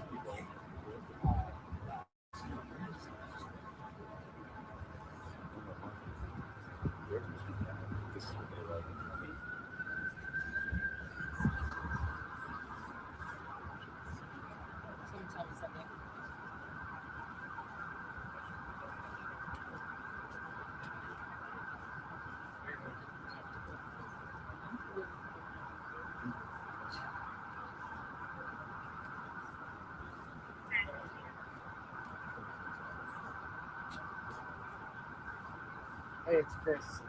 I'm on Agent Edge, and we're on Chicago Yeah. I said ATF. It's Marshall's, ATF, FBI. Why the hell they rushing up there now? The shit's over with. I'm sorry. Chung is posting about Mike Pompeo right now. Oh, shit. That's alcohol abuse. Yeah.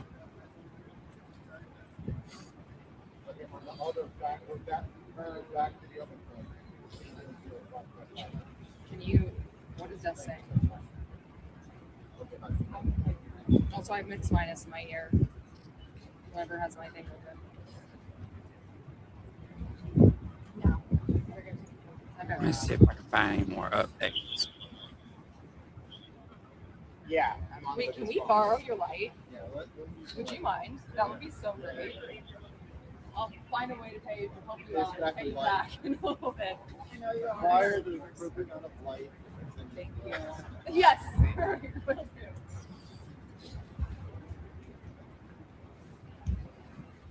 All right. You got it? Thank you so much. Okay, so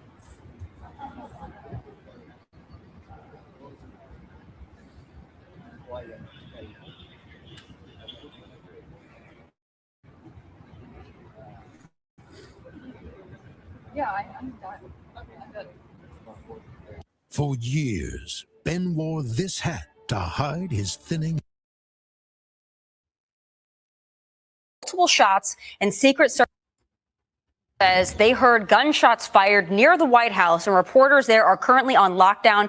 One correspondent says they heard multiple shots and Secret Service telling them to get down. ABC is reporting that the White House North Lawn has been cleared by Secret Service. We are currently monitoring the situation. We'll let you know when we get more information. We don't watch that.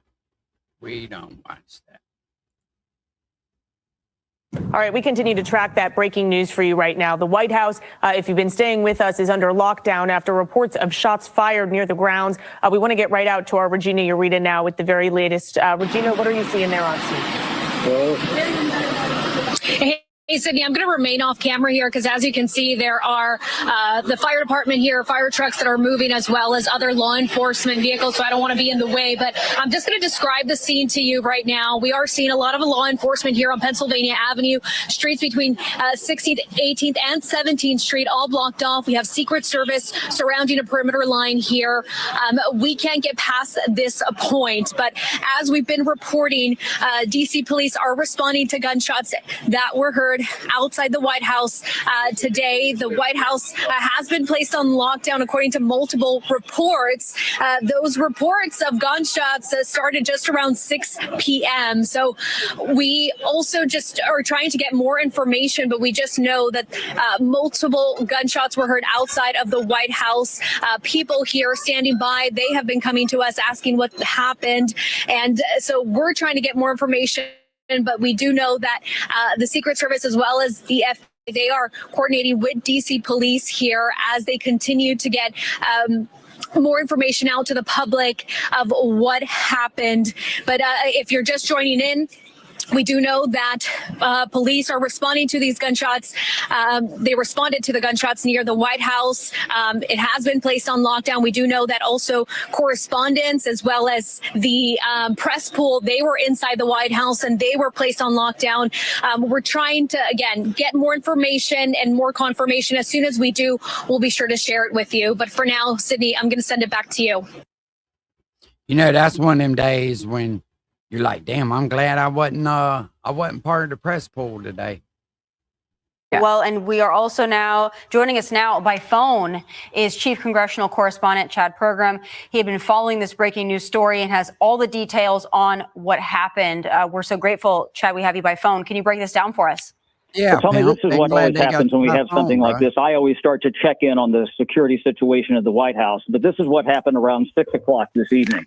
I'm told that a gunman came up near the White House on the west side, what is described to me as Gate 17. This is kind of near 14th Street on the west side of the White House, and came up and brandished some sort of a pistol. We don't know what type of pistol it was, but he then fired toward the White House 3 times. And the United States Secret Service, they returned fire. We don't know how many shots that they got off.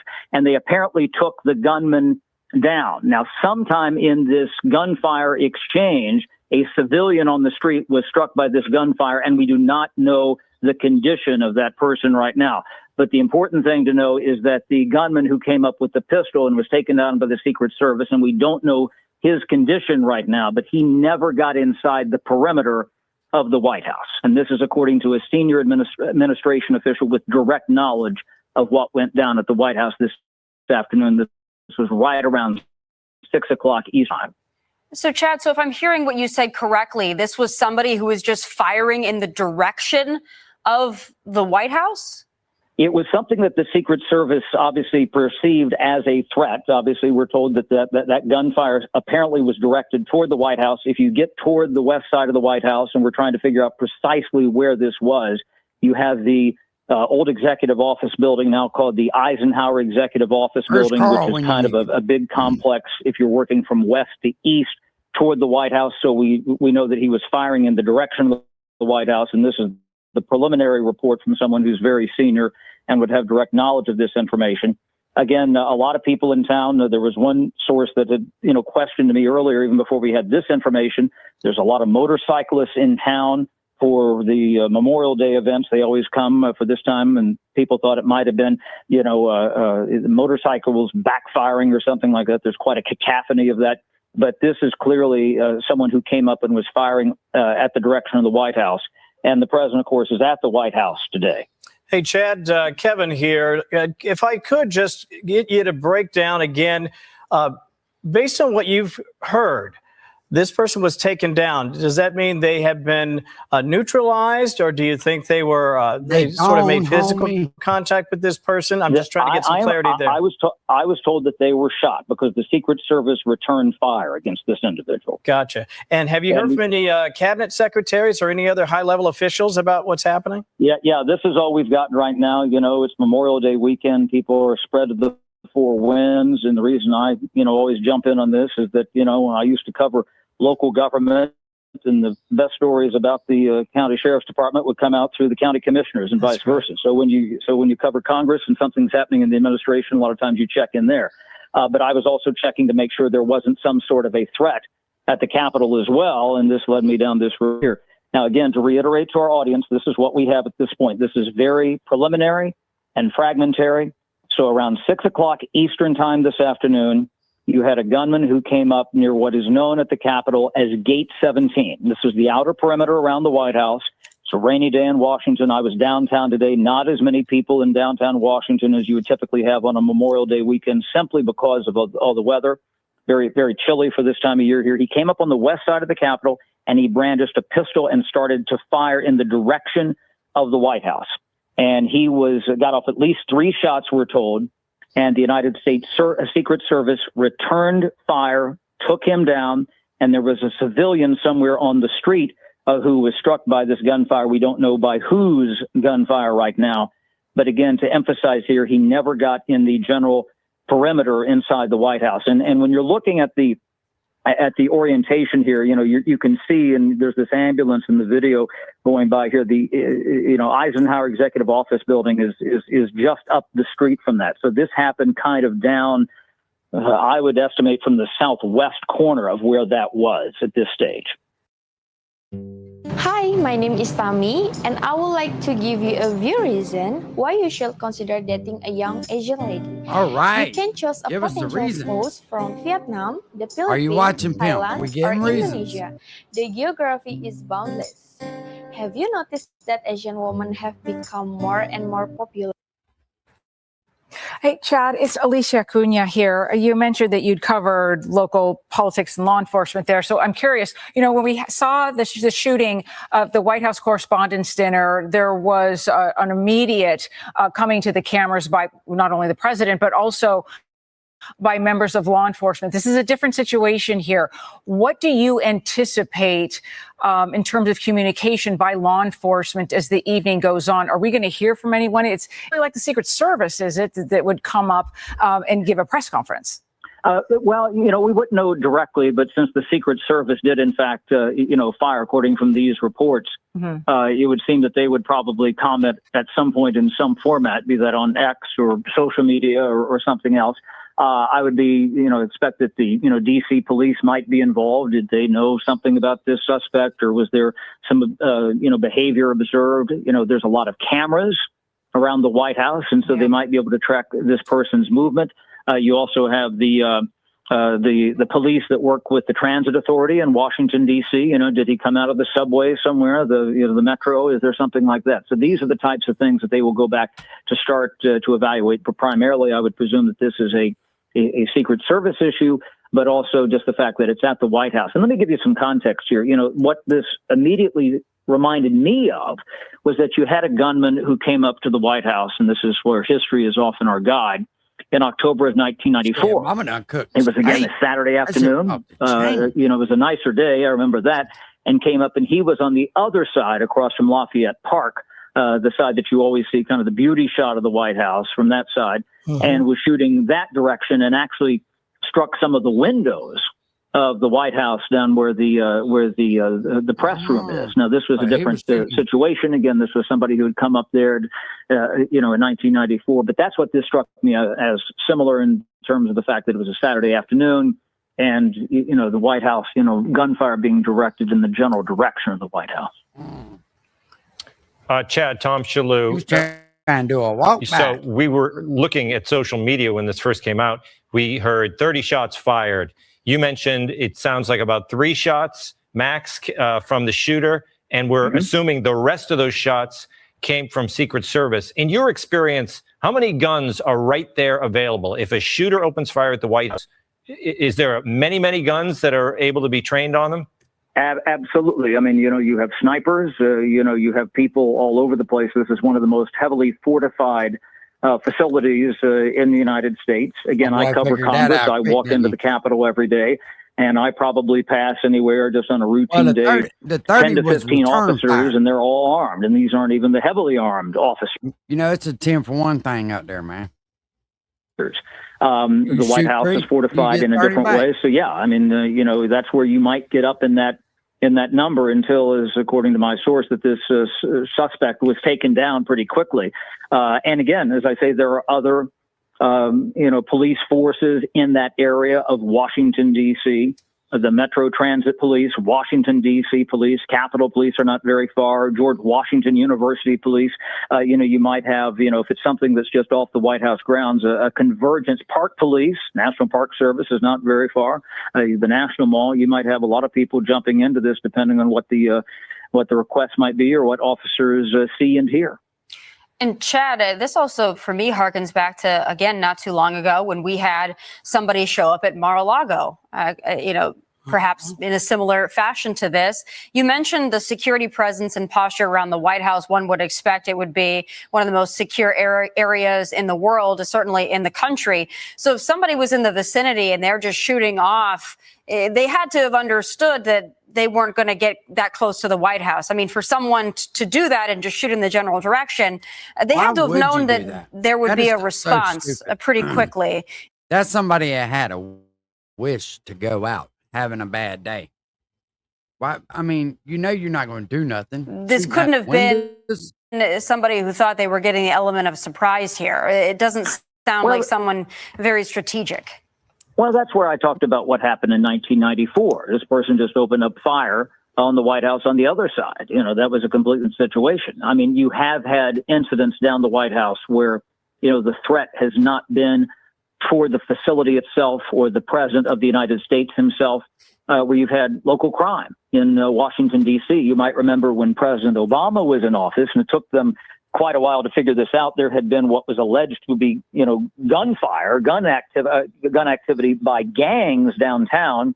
And I remember the Secret Service director testified that said, well, you know, we don't know what it was. And they found out later that there had been, and this was found by a White House housekeeper, that there was a window that was broken at the White House in the Obama residence portion of the building. And I remember our colleague Trey Gowdy at the time, he was a congressman from South Carolina, and he was on the oversight committee when they had the hearing. She said, well, it was hard to see and everything. And he famously said in that hearing, can you hear at night? Meaning that it doesn't matter whether or not there was a direct threat toward the president. And they divined later that they were trying to shoot at the White House and were trying to attack the president of the United States in the case of Barack Obama.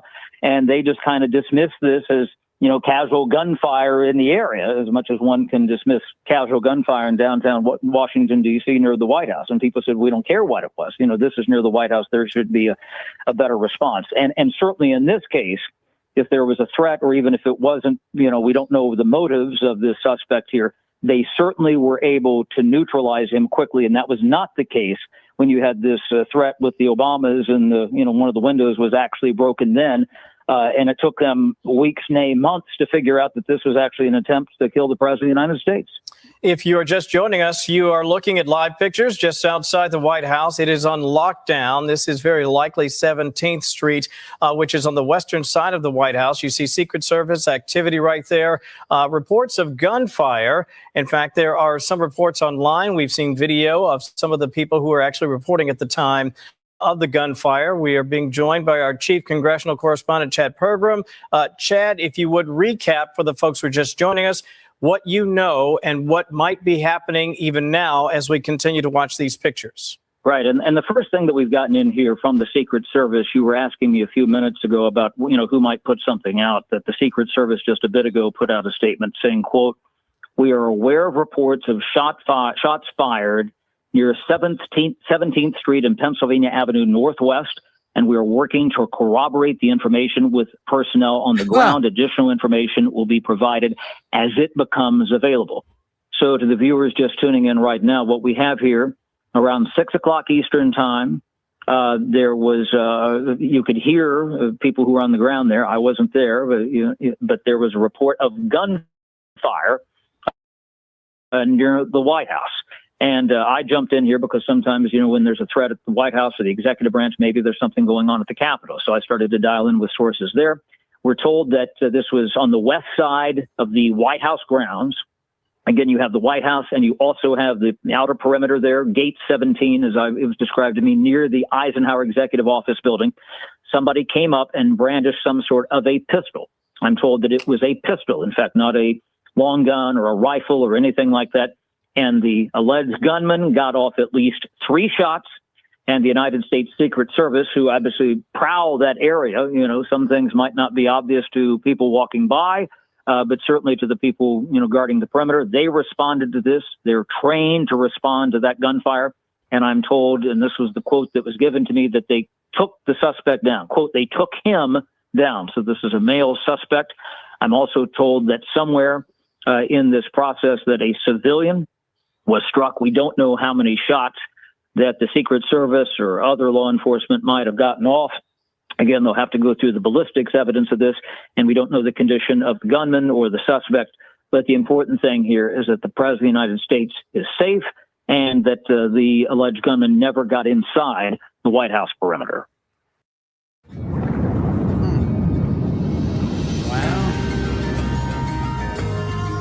Discover a better kind of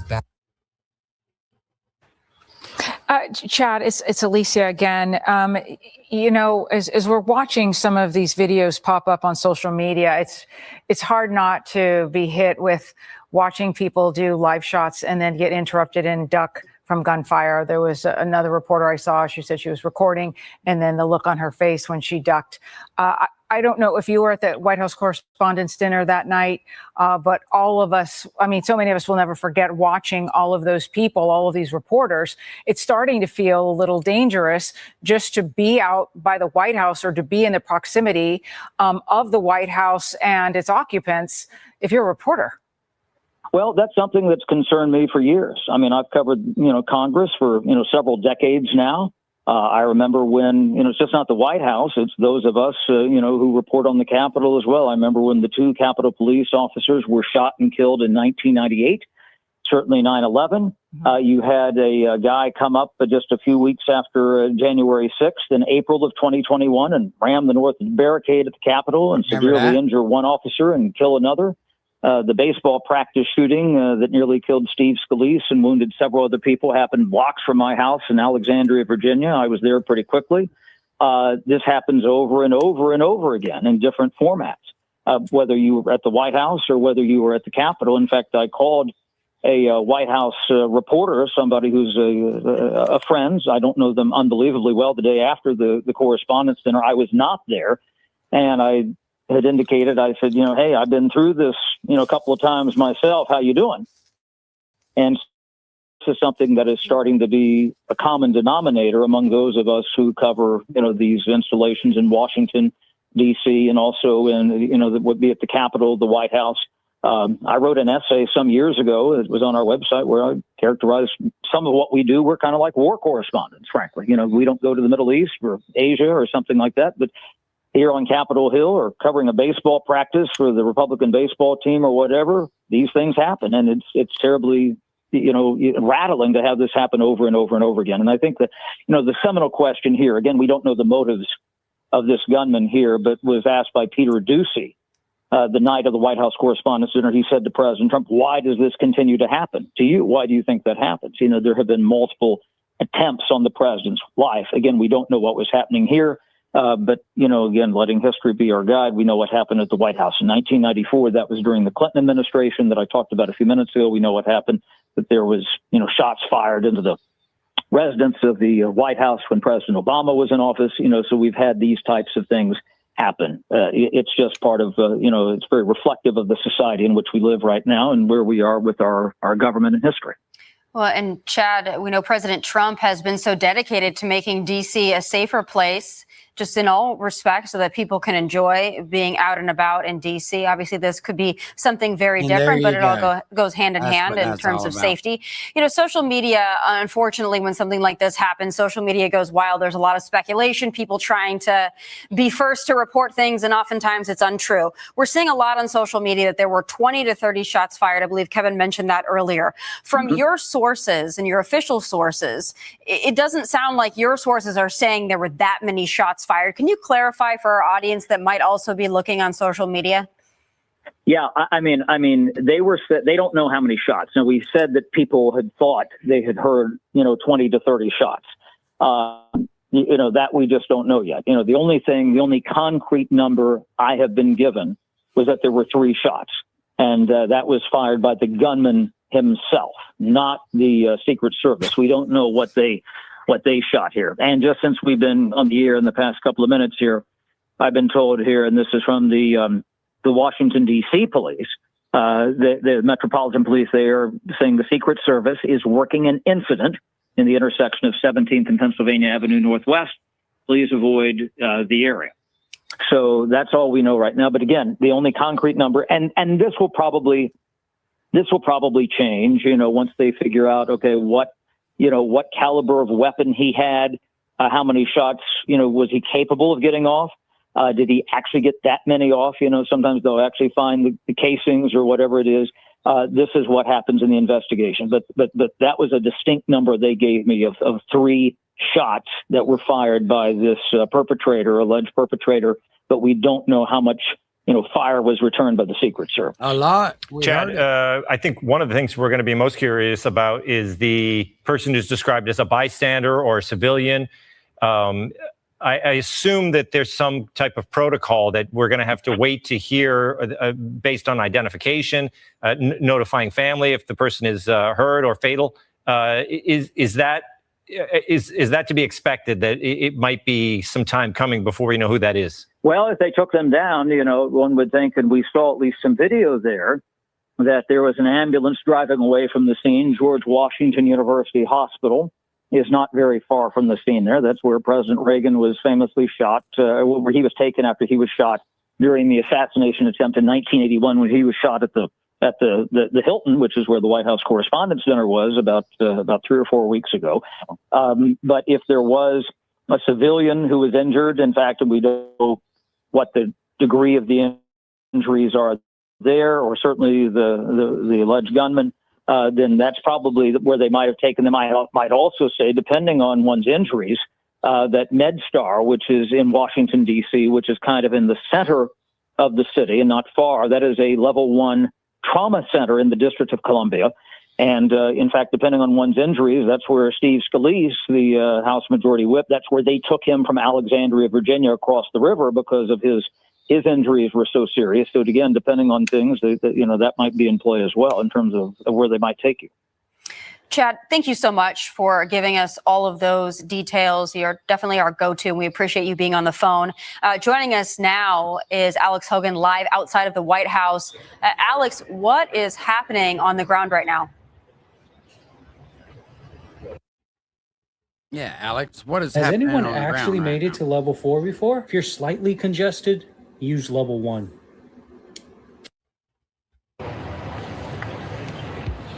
Alex? I think perhaps We're going to go back to Chad while Alex gets up and running. Obviously, we just spoke to her earlier on a different issue. So we're going to go back to Chad, who is luckily still on the phone for us. I'm Chad? here. You know, I noticed something. If I could jump in here really quickly, Tommy. Right now we're looking at a picture. Again, this is probably I Street, just to the northwest of where most people walk in, Chad, along Pennsylvania Avenue. And I mention that because, you know, the National Guard shooting occurred literally right along this same street, right around this same area. And again, I think it speaks to, and I will be fair. I think, thank goodness, since the National Guard has come to town, things are clearly safer. They not just feel safer, they are safer. And yet you will have pockets of crime that do happen. You'll have instances that happen. In this particular circumstance, again, 17th is not immune to what can happen in a large city like Washington, but it's obviously heightened, in particular when we know the president has just gotten back to the White House not that long ago. We have these high-level meetings happening with the Iranians. There are a number of different ways you might interpret what has happened here today. Okay. Chad, can you hear me? Yes, I got you there, Kevin. I'm sorry, we were having a little bit of a technical issue here. Pose the last bit of your question to me again, please. Yeah, not a problem. I was just saying, especially when you consider the pictures we're looking at right now, this is the northwest side of the complex along 17th. You'll recall the Secret Service, or make that the National Guard shooting occurred not terribly far from what we're looking at in terms of these pictures. And yet, while D.C. is demonstratively safer now that we've had the National Guard in town, it doesn't mean a city like D.C. is immune to circumstances like this. Yeah, and that's one of the other things they'll have to, parse out. Was this, in fact, something that was directed, at the president, at the White House? You're looking at that kind of, mall building there, that those are offices of the executive branch there, in the further in the distance. All right, with the they flag. just talking about a whole bunch of nothing. I was hoping we was going to get some kind of suspect or something. They still ain't released that, had they?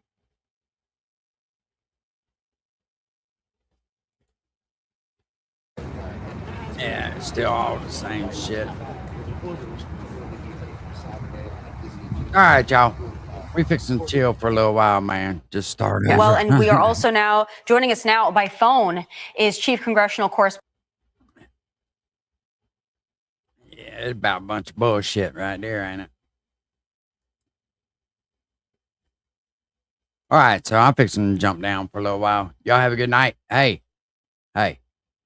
don't fucking be throwing your beer away. Don't be throwing it down in the floor, damn it. That shit's expensive. Not only that, when you get down to your last beer, you fucking got to go buy more. And gas $5 a gallon. That's a whole fucking 6-pack. So, y'all have a good night. Peace. Happy Memorial Day, everybody. Later.